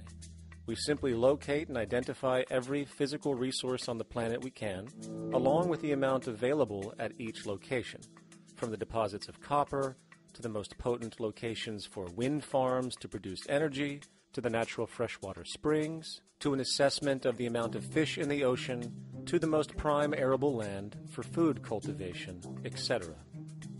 But since we humans are going to be consuming these resources over time, we then realize that not only do we need to locate and identify, we also need to track.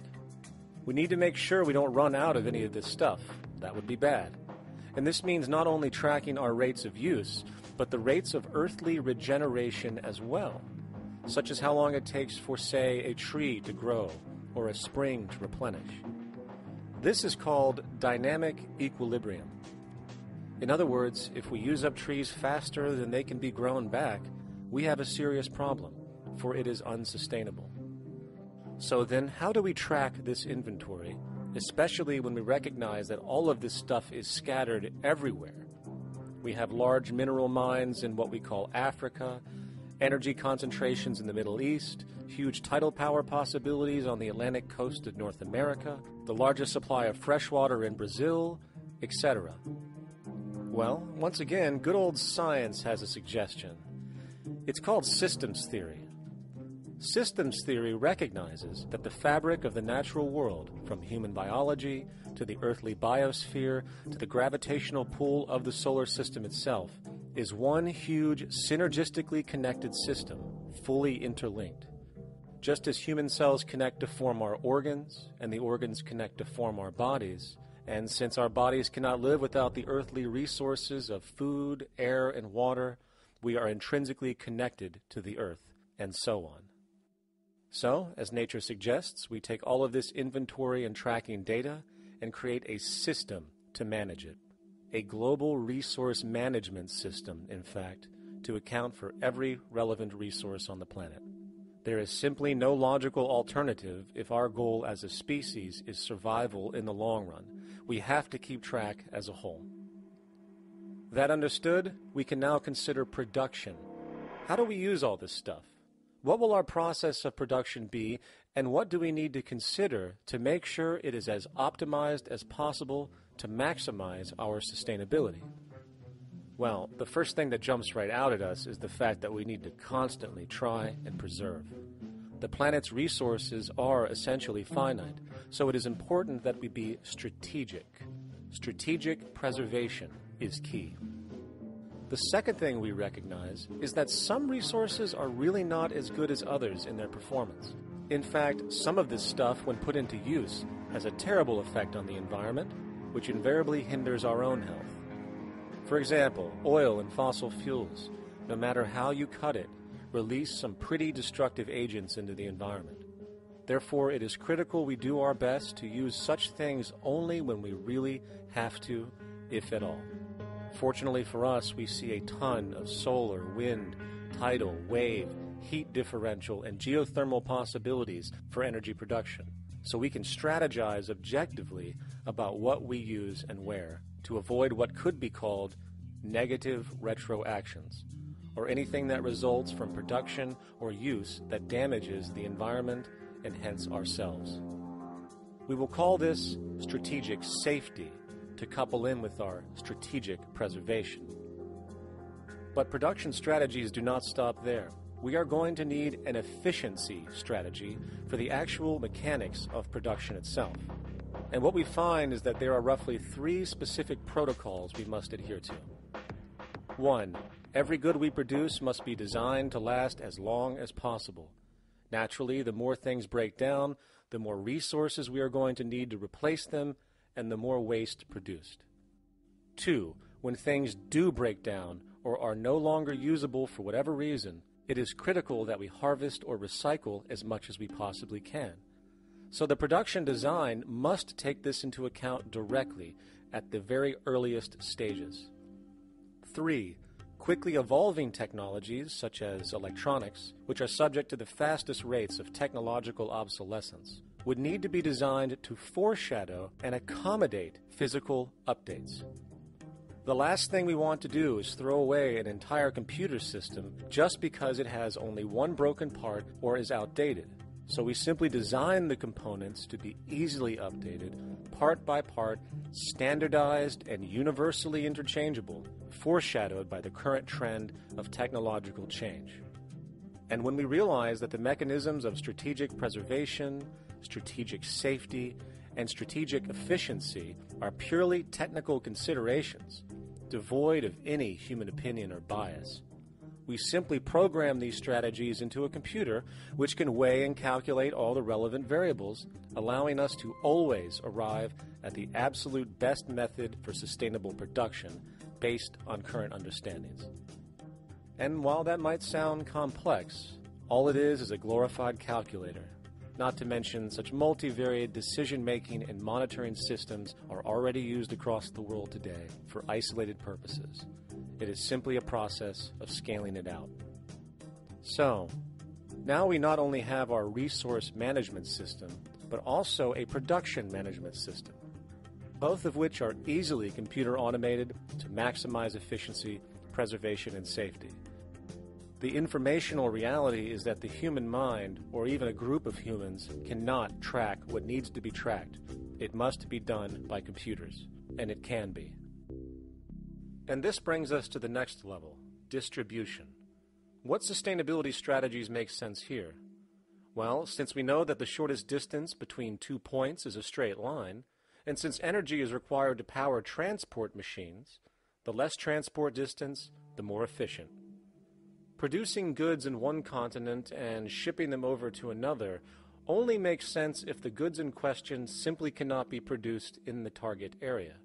Otherwise, it is nothing but wasteful. We must localize production so distribution is simple, fast, and requires the least amount of energy. We'll call this the proximity strategy. which simply means we reduce the travel of goods as much as possible, whether raw materials or finished consumer products. Of course, it might also be important to know what goods we are transporting and why, and this falls under the category of demand. And demand is simply what people need to be healthy and to have a high quality of life. The spectrum of material human needs range from core life-supporting necessities, such as food, clean water, shelter, to social and recreational goods, which allow for relaxation and personal social enjoyment, both important factors in human and social health overall. So, very simply, we take another survey. People describe their needs. Demand is assessed, and production begins based on that demand. And since the level of demand of different goods will naturally fluctuate and change around different regions, we need to create a demand distribution tracking system, so to avoid overruns and shortages.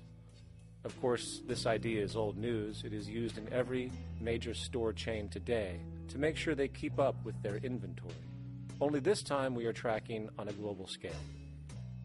But, wait a minute, we really can't fully understand demand if we don't account for the actual usage of the good itself. Is it logical and sustainable for every single human to, say, have one of everything made, regardless of their usage? No. That would be simply wasteful and inefficient.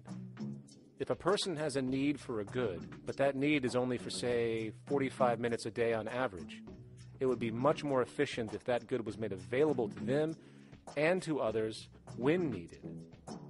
Many forget that it isn't the good that they want, it is the purpose of that good.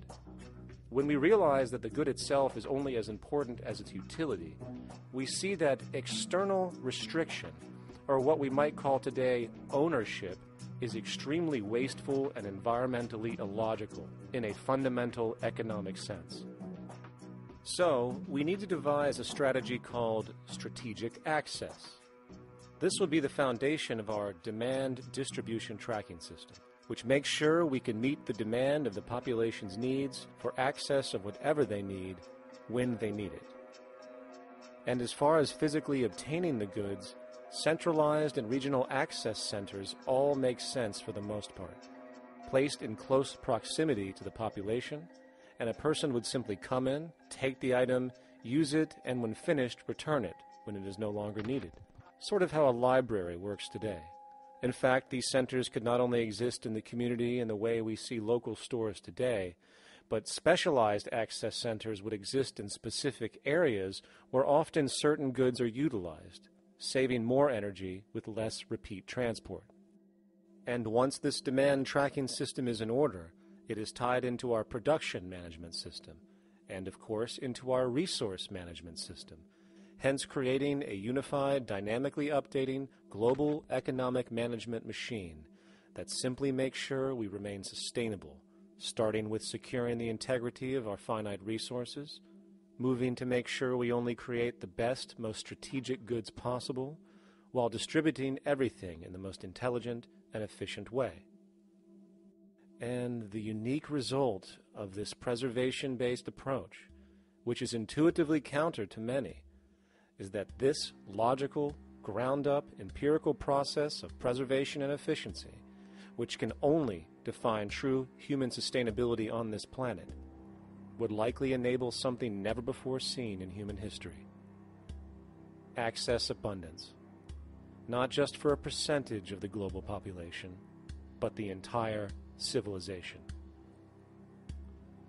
This economic model, as was just generalized, this responsible systems approach to total Earth resource management and processes, designed again to do nothing less than take care of humanity as a whole in the most efficient and sustainable way, could be termed a resource-based economy. The idea was defined in the 1970s by structural engineer Jacques Fresco. He understood back then that society was on a collision course with nature and itself, unsustainable on every level. And if things didn't change, we would destroy ourselves one way or another. Are all these things you're saying, Jacques, could they be built with what we know today, or are some of these things, are you guessing based on what we know today? No. All of these things can be built with what we know today. It would take 10 years to change the surface of the earth, to rebuild the world into a second Garden of Eden. The choice lies with you. The stupidity of a nuclear arms race, the development of weapons, trying to solve your problems politically by electing this political party or that political party, that all politics is immersed in corruption. Let me say it again. Communism, socialism, fascism, the Democrats, the liberals, we want to absorb human beings. All organizations that believe in a better life for man, there are no Negro problems or Polish problems or Jewish problems or Greek problems or women's problems. They're human problems. I'm not afraid of anybody. I don't work for anyone. No one can discharge me. I have no boss. I am afraid to live in the society we live in today. Our society cannot be maintained by this type of incompetency. It was great, the free enterprise system, about 35 years ago. That was the last of its usefulness. Now we've got to change our way of thinking or perish. The horror movies of the future will be our society, the way it didn't work. And politics would be part of a horror movie. Lots of people today use the term cold science because they're analytical. And they don't even know what analytical means. Science means closer approximations of the way the world really works. So it's telling the truth, is what it is. A scientist doesn't try to get along with people. They tell them what their findings are. They have to question all things. And if some scientist comes up with an experiment that shows certain materials have certain strength, other scientists have to be able to duplicate that experiment and come up with the same results. Even if a scientist feels that an airplane wing, due to mathematics or calculations, can hold up a given amount of weight, they still pile sandbags on it to see when it breaks. And they say, you know, my calculations are right, or they're not correct. I love that system because it's free of bias and free of thinking that math can solve all the problems. You have to put your math to test also. I think that every system that can be put to test should be put to test, and that all decisions should be based upon research. A resource-based economy is simply the scientific method applied to social concern, an approach utterly absent in the world today. Society is a technical invention, and the most efficient methods of optimized human health, physical production, distribution, city infrastructure, and the like reside in the field of science and technology, not politics or monetary economics. It operates in the same systematic way as, say, an airplane, and there is no Republican or liberal way to build an airplane. Likewise, nature itself is the physical referent we use to prove our science, and it is a set system, emerging only from our increased understanding of it. In fact, it has no regard for what you subjectively think or believe to be true. Rather, it gives you an option. You can learn and fall in line with its natural laws and conduct yourself accordingly, invariably creating good health and sustainability, or you can go against the current to no avail. It doesn't matter how much you believe you can just stand up right now and walk on the wall next to you. The law of gravity will not allow it.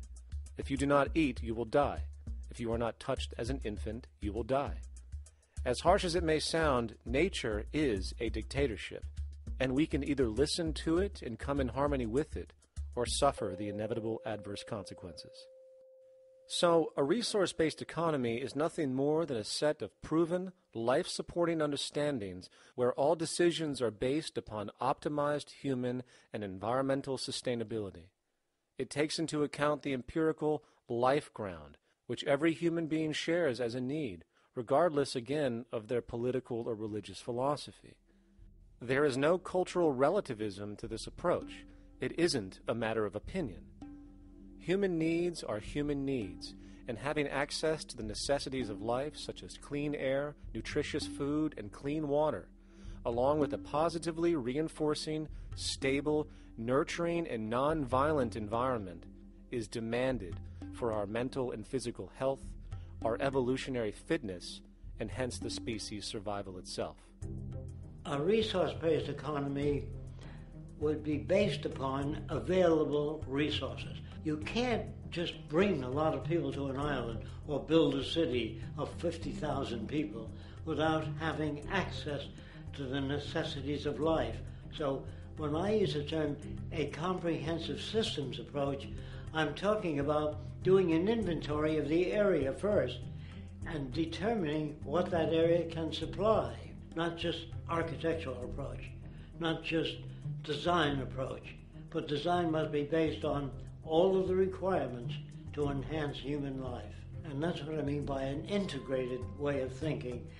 Food, clothing, shelter, warmth, love, all those things are necessary. If you deprive people of any of them, you have a lesser human being, less capable of functioning. As previously outlined, a resource-based economy's ground-up, global, systems approach to extraction, production, and distribution is based upon a set of true economic mechanisms, or strategies, which guarantee efficiency and sustainability in every area of the economy. So, continuing this train of thought regarding logical design, what is next in our equation? Where does all this materialize? Cities. The advent of the city is a defining feature of modern civilization.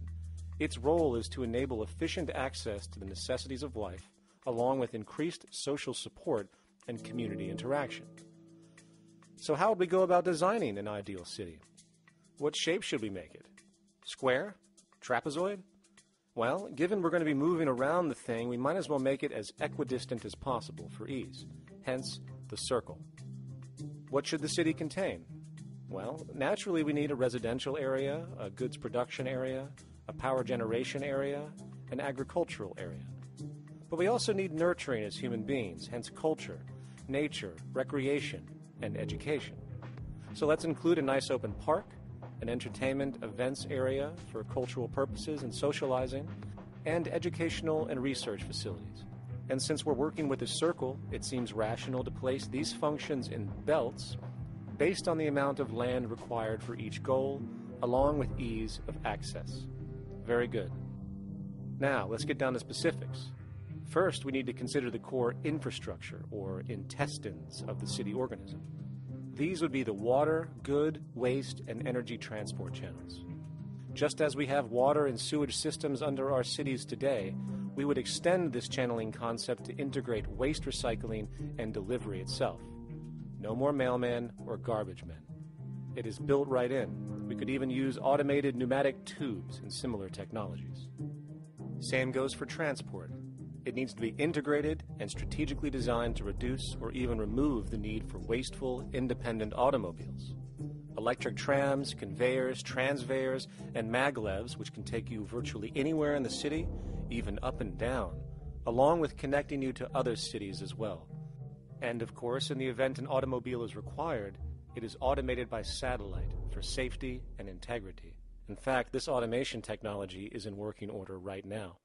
Automobile accidents kill about 1.2 million people every single year, injuring about 50 million. This is absurd and doesn't have to occur. Between efficient city design and automated driverless cars, this death toll can be virtually eliminated. Agriculture. Today, through our haphazard, cost-cutting industrial methods, using pesticides, excessive fertilizers, and other means, we have successfully destroyed much of the arable land on this planet, not to mention also extensively poisoning our bodies.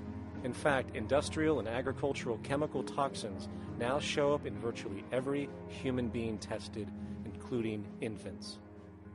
Fortunately, there is a glaring alternative: the soilless mediums of hydroponics and aeroponics, which also reduce nutrient and water requirements by up to 75% of our current usage. Food can now be organically grown on an industrial scale in enclosed vertical farms, such as in 50-story 1-acre plots, virtually eliminating the need for pesticides and hydrocarbons in general. This is the future of industrial food cultivation, efficient, clean, and abundant. So, such advanced systems would be, in part, what comprise our agricultural belt, producing all the food required for the entire city's population, with no need to import anything from the outside, saving time, waste, and energy. And speaking of energy, the energy belt would work in a systems approach to extract electricity from our abundant renewable mediums, specifically wind, solar, geothermal, and heat differentials, and if near water potentials, tidal and wave power. To avoid intermittency and make sure a positive net energy return occurs, these mediums would operate in an integrated system, powering each other when needed, while storing excessive energy to large supercapacitors under the ground, so nothing can go to waste. And not only does the city power itself, particular structures will also power independently and generate electricity through photovoltaic paints, structural pressure transducers, the thermocouple effect, and other current but underutilized technologies. But of course, this begs the question, how does this technology and goods in general get created in the first place? This brings us to production. The industrial belt, apart from having hospitals and the like, would be the hub of factory production. Completely localized overall, it would of course obtain raw materials by way of the global resource management system just discussed, with demand being generated by the population of the city itself. As far as the mechanics of production, we need to discuss a new, powerful phenomenon which was sparked very recently in human history and is on pace to changing everything. It's called mechanization, or the automation of labor. Well, if you look around you, you'll notice that almost everything that we use today is built automatically. Your shoes, your clothes, your home appliances, your car, and so on, they are all built by machines in an automatic way. Can we say that the society has not been influenced by these major technological advancements? Of course not. These systems really dictate new structures and new needs, and they make a lot of other things obsolete. So we've been going up in the development and use of technology in an exponential way. So definitely automation is going to continue. You cannot stop technologies that just make sense. Labor automation through technology is at the bottom of every major social transformation in human history. From the agricultural revolution and the invention of the plow, to the industrial revolution and the invention of the powered machine, to the information age we live in now, through essentially the invention of advanced electronics and computers. And with regard to advanced production methods today, mechanization is now evolving on its own, moving away from the traditional method of assembling component parts into a configuration into an advanced method of creating entire products in one single process. Like most engineers, I'm fascinated by biology because it's so full of examples of extraordinary pieces of engineering. And absolutely, what biology is the study of things that copy themselves. Of course, that's as good a definition of life as we've got. Again, as an engineer, I've always been intrigued by the idea of machines that would copy themselves. RepRap is a three-dimensional printer. That's to say, it's a printer that you plug into a computer, and instead of making two-dimensional sheets of paper with patterns on, it makes real, physical, three-dimensional objects. Now, there's nothing new about that. 3D printers have been around for about 30 years. Big thing about RepRap is that it prints most of its own parts. So if you've got one, you can make another one and give it to a friend, as well as being able to print lots of useful things. From the simple printing of basic household goods in your home to the printing of an entire automobile body in one swoop, advanced automated 3D printing now has the potential to transform virtually every field of production, including home construction.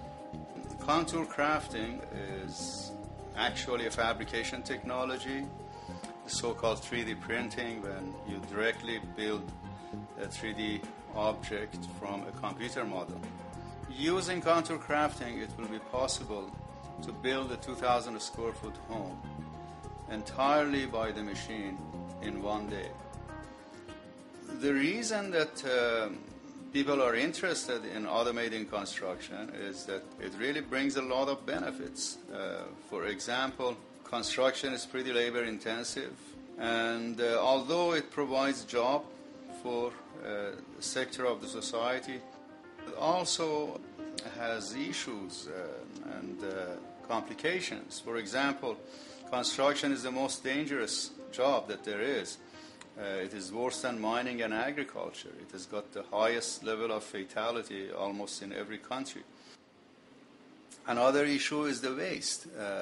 An average home in the United States has 3 to 7 tons of waste. So this is huge if we look at the impact of construction and knowing that about 40% of all materials in the world are used in construction. So big waste of energy and resources and big damage to the environment as well.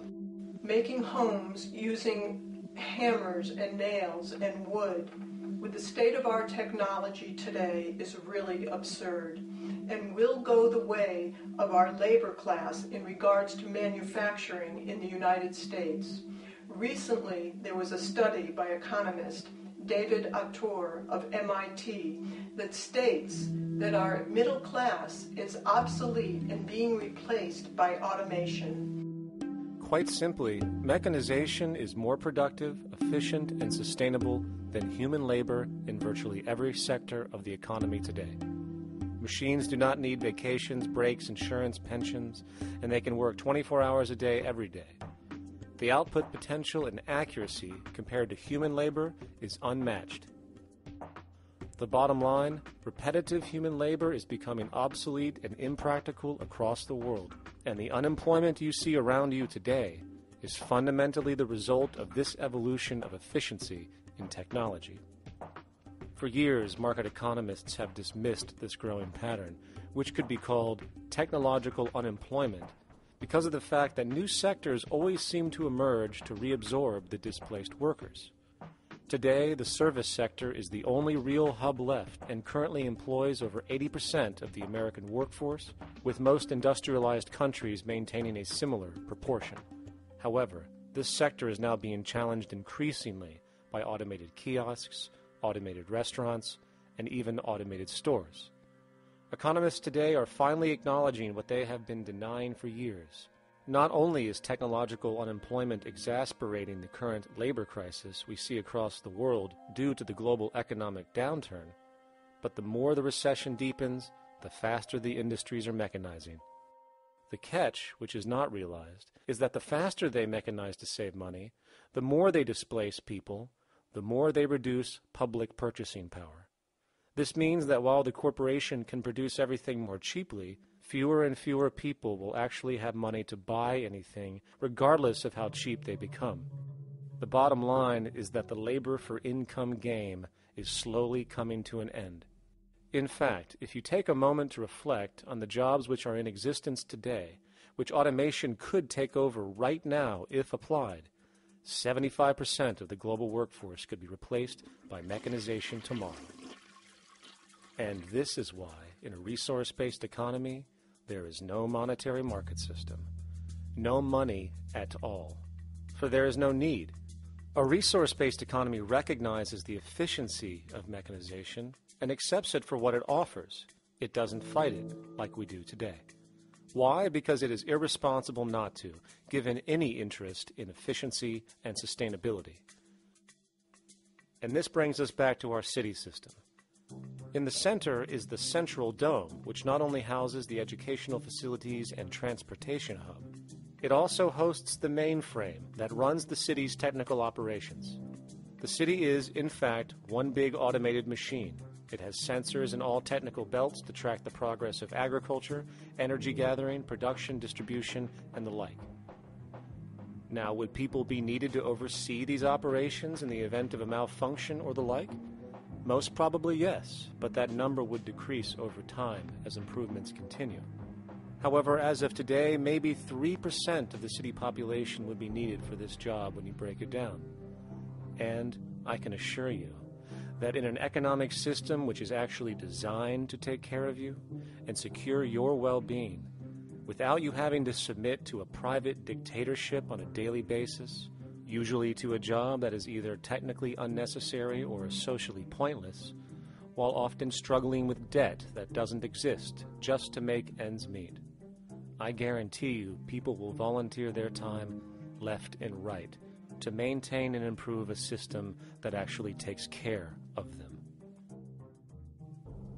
And coupled with this issue of incentive comes the common assumption that if there isn't some external pressure for one to work for a living, people will just sit around, do nothing, and turn into fat, lazy blobs. This is nonsense. The labor system we have today is in fact the generator of laziness, not a resolver of it. If you think back to when you were a child, full of life, interested in new things to understand, likely creating and exploring, but as time went on, the system pushed you into the focus of figuring out how to make money. And from early education to study at a university, you are narrowed, only to emerge as a creature which serves as a cog in a wheel in a model that sends all the fruits to the upper 1%. Scientific studies have now shown that people are, in fact, not motivated by monetary reward when it comes to ingenuity and creation. The creation itself is the reward. Money, in fact, appears only to serve as an incentive for repetitive, mundane actions, a role we have just now shown can be replaced by machine. So when it comes to innovation, the actual use of the human mind, the monetary incentive has proven to be a hindrance, interfering and detracting from creative thought. And this might explain why Nikola Tesla, the Wright brothers, and other inventors who contributed massively to our current world never showed a monetary incentive to do so. Money is, in fact, a false incentive and causes 100 times more distortion than it does contribution. Good morning, class. Please settle down. The first thing I would like to do is go around the room and ask what everyone would like to be when they grow up. Who'd like to go first? Okay, how about you, Sarah? When I grow up, I want to work at McDonald's like my mom. Oh, family tradition, eh? How about you, Linda? When I grow up, I'm going to be a prostitute on the streets of New York City. Oh, glamour girl, huh? Very ambitious. How about you, Tommy?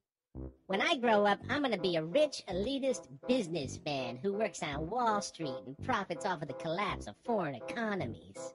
Enterprising. And great to see some multicultural interest.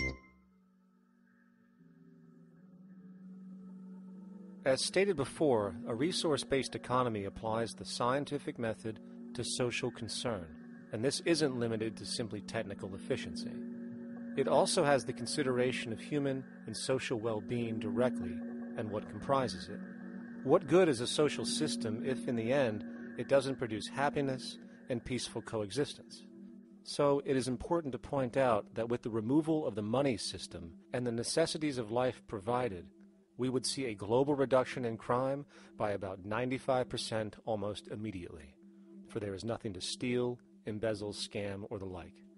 95% of all people in prisons today are there due to some monetary-related crime or drug abuse, and drug abuse is a disorder, not a crime. So what about the other 5%, the truly violent, often seeming to some as being violent for the sake of being violent? Are they just evil people? The reason that I frankly think it's a waste of time to engage in moral value judgments about people's violence is because it doesn't advance by one iota our understanding of either the causes or the prevention of the violent behavior. People sometimes ask if I believe in forgiving criminals. My answer to that is, no, I don't believe in forgiveness any more than I believe in condemnation. It's only if we as a society can take the same attitude of treating violence as a problem in public health and preventive medicine rather than as a moral evil. It's only when we make that change in our own attitudes and assumptions and values that we will actually succeed in reducing the level of violence rather than stimulating it, which is what we do now. The more justice you seek, the more hurt you become, because there's no such thing as justice. There is whatever there is out there. That's it. In other words, if people are conditioned to be racist and bigots, if they're brought up in an environment that advocates that, why do you blame the person for it? They're a victim of a subculture.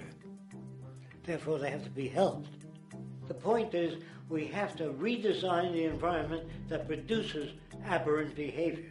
That's the problem, not putting a person in jail.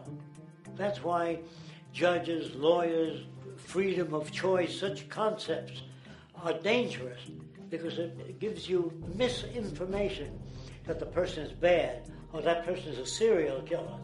Serial killers are made, just like soldiers become serial killers with a machine gun. They become killing machines, but nobody looks at them as murderers or assassins, because that's natural. So we blame people. We say, well, this guy was a Nazi, he tortured Jews. No, he was brought up to torture Jews. Once you accept the fact that people have individual choices and they're free to make those choices, free to make choices means without being influenced. And I can't understand that at all. All of us are influenced in all our choices by the culture we live in, by our parents, and by the values that dominate. So we're influenced. So there can't be free choices. What's the greatest country in the world? The true answer, I haven't been all over the world, and I don't know enough about different cultures to answer that question. I don't know anybody that speaks that way. They say, it's good old USA, the greatest country in the world.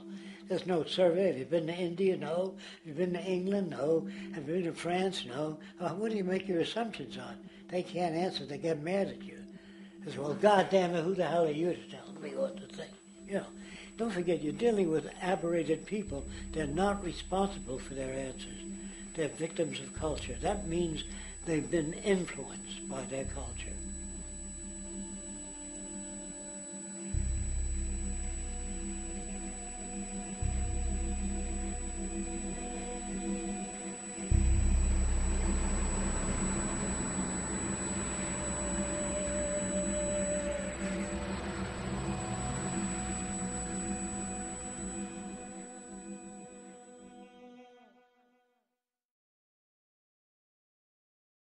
When we consider a resource-based economy, there are often a number of arguments that tend to come up with regard to the efficiency. Now hold on just a minute. Yes?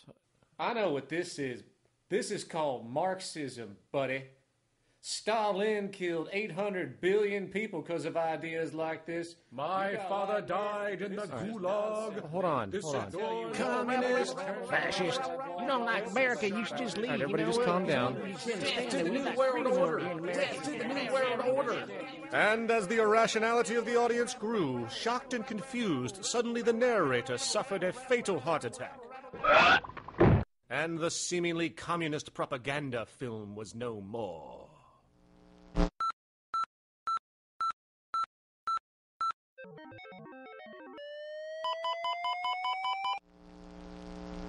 You know, I've said that sort of thing to people in think tank type of situations, and you know, these Club of Rome types and so forth. Marxist. What Marxist? Where did that come from? You know, they got this icon they hold on to. It's their holy grail. And it's such an easy one, you know. People ask if I'm a socialist or a communist or a capitalist, and I say I'm none of the above. And why do you think that those are the only options? All of those political constructs were created by writers who assumed that we lived on a planet of infinite resources. Not a one of those political philosophies even contemplates that there might be a shortage of anything. I believe that communism, socialism, free enterprise, fascism are part of social evolution, that you can't take a giant step from one culture to another, but they're in-between systems. Before there's any ism, we've got a life ground, and the life ground is, as I just described most easily, it's all the conditions required to take your next breath, and that involves the air you breathe, the water you get, the safety you have, the education you can access, all these things that we share and use and that no life in any culture can do without. So we've got to reset down to the life ground, and the life ground is no longer any ism. It's life value analysis. It's simply a matter of historical fact that the dominant intellectual culture of any particular society reflects the interests of the dominant group in that society. In a slave-owning society, the beliefs about human beings and human rights and so on will reflect the needs of the slave owners. In a society which again is based on the power of certain people to control and profit from the lives and work of millions of others, the dominant intellectual culture will reflect the needs of the dominant group. And so that if you look across the board, the ideas that pervade psychology and sociology and history and political economy and political science fundamentally reflect certain elite interests. And the academics who question that too much tend to get shunted to the side or to be seen as sort of radicals. The dominant values of a culture tend to support and perpetuate what is rewarded by that culture. And in a society where success and status is measured by material wealth, not social contribution, it is easy to see why the state of the world is what it is today. We are dealing with a values system disorder, completely denatured, where the priority of personal and social health have become secondary to the detrimental notions of artificial wealth and limitless growth. And like a virus, this disorder now permeates every facet of government, news media, entertainment, and even academia. And built into its structure are mechanisms of protection from anything that might interfere. Disciples of the monetary market religion, the self-appointed guardians of the status quo, constantly seek out ways to avoid any form of thought which might interfere with their beliefs, the most common of which are projected dualities. If you are not a Republican, you must be a Democrat. If you are not a Christian, you might be a Satanist. And if you feel society can be greatly improved to consider perhaps, taking care of everyone, you're just a utopianist. And the most insidious of them all, if you are not for the free market, you must be against freedom itself. I'm a believer in freedom. Every time you hear the word freedom being said anywhere or government interference said anywhere, it means decoded blocking maximization of turning money into more money for private money possessors. That's it. Every other thing they'll say, oh, we need more commodities for people, oh, this is freedom against tyranny and so forth. Every time you see it, you can decode it down to that. And I think you'll find a one-to-one correlation with every time they use it. And this is a sense in which we might call it's a syntax, a governing syntax of understanding and of value, so that it governs beneath their own recognition of it. So they may not say, oh, I didn't mean that at all, but in fact, that's what they do. Just like you may speak a grammar, and you have rules of grammar you follow without recognizing what the rules are. And so what we have is what I call the ruling value syntax that underlies this. So every time they use these words, government interference, lack of freedom, or progress, or development, you can decode them all to come back to mean that. Of course, when you hear the word freedom, it tends to be in the same sentence with something called democracy. It's fascinating how people today seem to believe that they actually have a relevant influence on what their government does, forgetting that the very nature of our system offers everything for sale. The only vote that counts is the monetary vote, and it doesn't matter how much any activist yells about ethics or accountability. In a market system, every politician, every legislation, and hence every government is for sale. And even with the $20 trillion bank bailout starting in 2007, an amount of money which could have changed, say, the global energy infrastructure to fully renewable methods, instead going to a series of institutions that literally do nothing to help society, institutions that could be removed tomorrow with no recourse. The blind conditioning that politics and politicians exist for the public well-being still continues.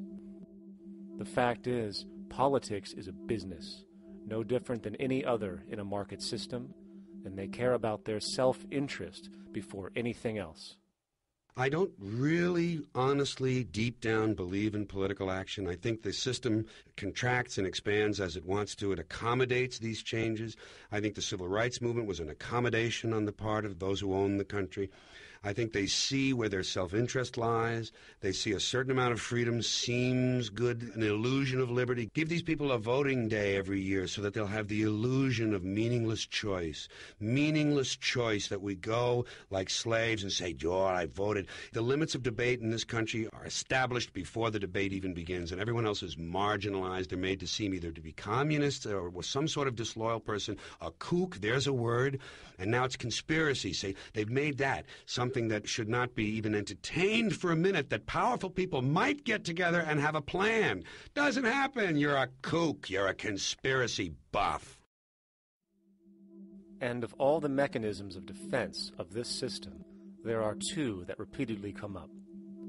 The first is this idea that the system has been the cause of the material progress we have seen on this planet. Well, no.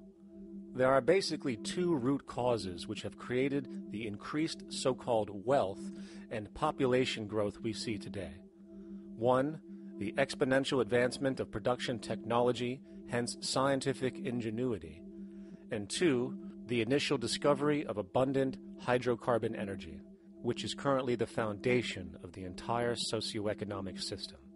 The free market, capitalist, monetary market system, whatever you want to call it, has done nothing but ride the wave of these advents with a distorted incentive system and a haphazard, grossly unequal method of utilizing and distributing those fruits.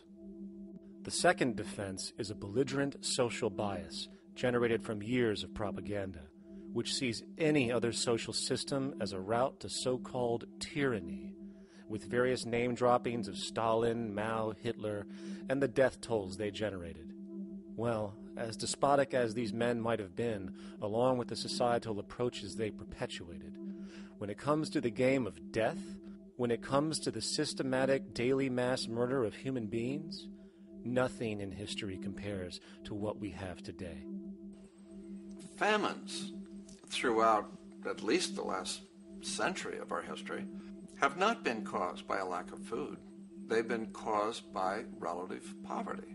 The economic resources were so inequitably distributed that the poor simply didn't have enough money with which to buy the food that would have been available if they could have afforded to pay for it.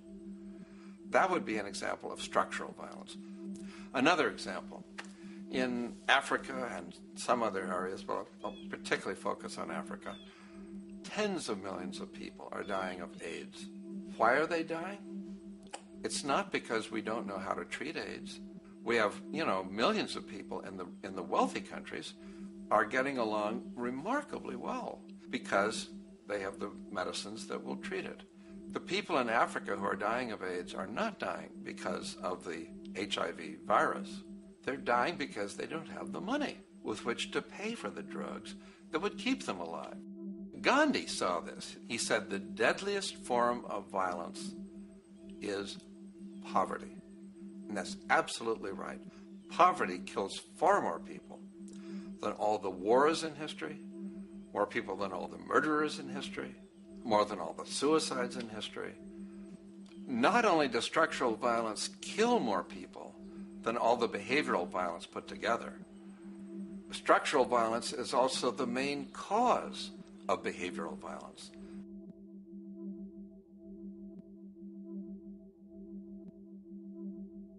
Oil is the foundation of, and it is present throughout the edifice of human civilization. There are 10 calories of hydrocarbon energy, oil, and natural gas in every calorie of food you and I eat in the industrialized world. Fertilizers are made from natural gas. Pesticides are made from oil. You drive oil-powered machines to plant, plow, irrigate, harvest, transport, package. You wrap the food in plastic, that's oil. All plastic is oil. There are 7 gallons of oil in every tire. Oil is everywhere. It's ubiquitous. And it's only because of oil that there are 7 billion people, or almost 7 billion people on this planet right now. The arrival of this cheap, easy energy, which is equivalent, by the way, to billions of slaves working around the clock, changed the world in such a radical way over the last century, and the population has gone up 10 times. But by 2050, oil supply is able to support less than half the present world's population in their present way of life. So the scale of adjustment to live differently is just enormous. The world is now using 6 barrels of oil for every barrel it finds. 5 years ago, it was using 4 barrels of oil for every barrel it finds. A year from now, it's going to be using 8 barrels of oil for every barrel it finds. What's disturbing to me is the lack of any real effort from governments worldwide or industry leaders worldwide to do something different. I mean, we have these sort of attempts to build more wind power and to maybe do something with tide. We've got attempts to make our cars a little bit more efficient. But there's nothing which really looks like a revolution coming along. These are all pretty minor. And that, I think, is pretty frightening. And the governments who are driven by these economists who don't really appreciate what we're talking about are trying to stimulate consumerism to restore past prosperity in the hope that they can restore the past. They're printing yet more money lacking any collateral at all. So if the economy improves and recovers and growth, famous growth comes back, it'll only be short-lived because within a short period of time, counted in months rather than years, it'll hit the supply barrier again. There'll be another price shock and a deeper recession. So I think we go into a series of vicious circles. So you have the economic growth going up, price spike, everything shuts down. That's where we are now. Then it starts to come up again. But what we have now is this area where there's no more ability to produce cheap energy. We're at the peak. We're on the downslope of oil production. No way you're going to get any more out of the ground any faster, which means that things shut down. The price of oil drops, which it did in early 2009, but then as you have an ersatz so-called recovery, the price of oil starts to come back. It's recently been hovering around $80 a barrel, and what we see is at $80 a barrel now, with the economic and financial collapse, people are having a hard time affording that. World oil production right now is about 86 million barrels a day. Over 10 years, you're looking at roughly 40 million barrels a day having to be replaced. There's nothing around which can come even within 1% of meeting that sort of demand. If we don't do something pretty quickly, there's going to be a huge energy deficiency. I think the big mistake is in not recognizing a decade or so ago that a concerted effort needed to be made to develop these sustainable forms of energy. I think that's something our grandchildren will look back on with total disbelief. You people knew that you were dealing with a finite commodity. How could you possibly have built your economy around something which was going to disappear? For the first time in human history, the species is now faced with the depletion of a core resource central to our current system of survival. And the punchline of the whole thing is that even with oil becoming more and more scarce, the economic system will still blindly push its cancerous growth model, so people can go out and buy more oil-powered cars to generate GDP and jobs, exasperating the decline.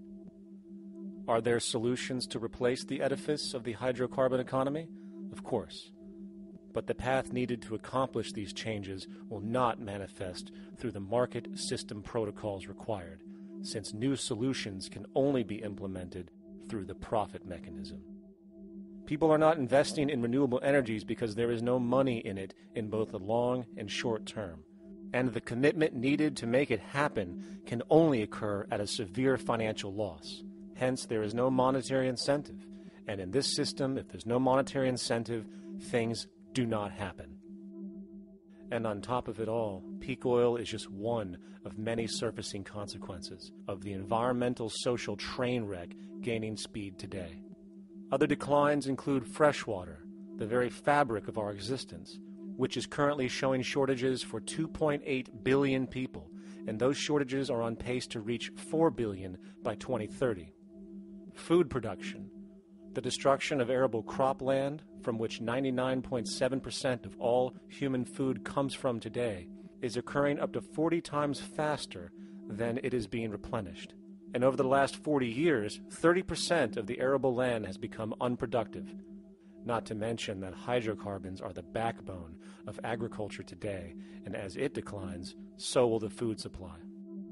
As far as resources in general, at our current patterns of consumption, by 2030 we will need 2 planets to continue our rates. not to mention the continual destruction of life-supporting biodiversity, causing extinction spasms and environmental destabilization across the globe. And with all of these declines, we have the near exponential population growth, where by 2030 there might be over 8 billion people on this planet. Energy production alone would need to increase 44% by 2030 to meet such demand. And again, since money is the only initiator of action, are we to expect that any country on the planet is going to be able to afford the massive changes needed to revolutionize agriculture, water processing, energy production, and the like, when the global debt pyramid scheme is slowly shutting the entire world down? Not to mention the fact that the unemployment you currently see is going to become normality due to the nature of technological unemployment. The jobs are not coming back. And finally, a broad social perspective. From 1970 to 2010, poverty on this planet doubled due to this system. And given our current state, do you honestly think we will see anything less than more doubling, more suffering, and more mass starvation? There is not going to be any recovery. This is not some long depression that we're someday going to pull out of. I think the next phase we're going to see after the next round of economic collapse is massive civil unrest, when employment checks stop being paid because the states have no money left. And when things get so bad that people lose confidence in their elected leaders, they will demand change if we don't kill each other in the process or destroy the environment. I'm just afraid that we might get to the point of no return. And that bothers me no end. We do all we can to avoid that condition. It's clear that we're on the verge of a great transition in human life. That what we face now is this fundamental change of the life we've known over the last century. There has to be a link between the economy and the resources of this planet, the resources being, of course, all animal and plant life, the health of the oceans and everything else. This is a monetary paradigm that will not let go until it's killed the last human being. The in-group will do all it can to stay in power. And that's what you got to keep in mind. They'll use the Army and Navy and lies or whatever they have to use to keep in power. They're not about to give it up because they don't know of any other system that will perpetuate their kind.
Take a straight and stronger course to the corner of your life.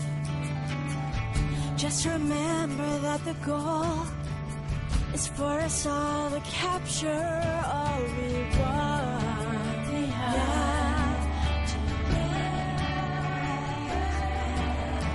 Don't surround yourself with yourself. Move on back to squares. Send an instant karma to me, and we shall live with love and care for yourself.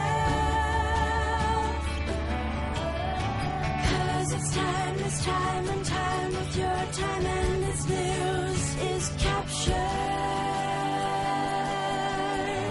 for the Queen to use.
So satisfied, I'm on my way.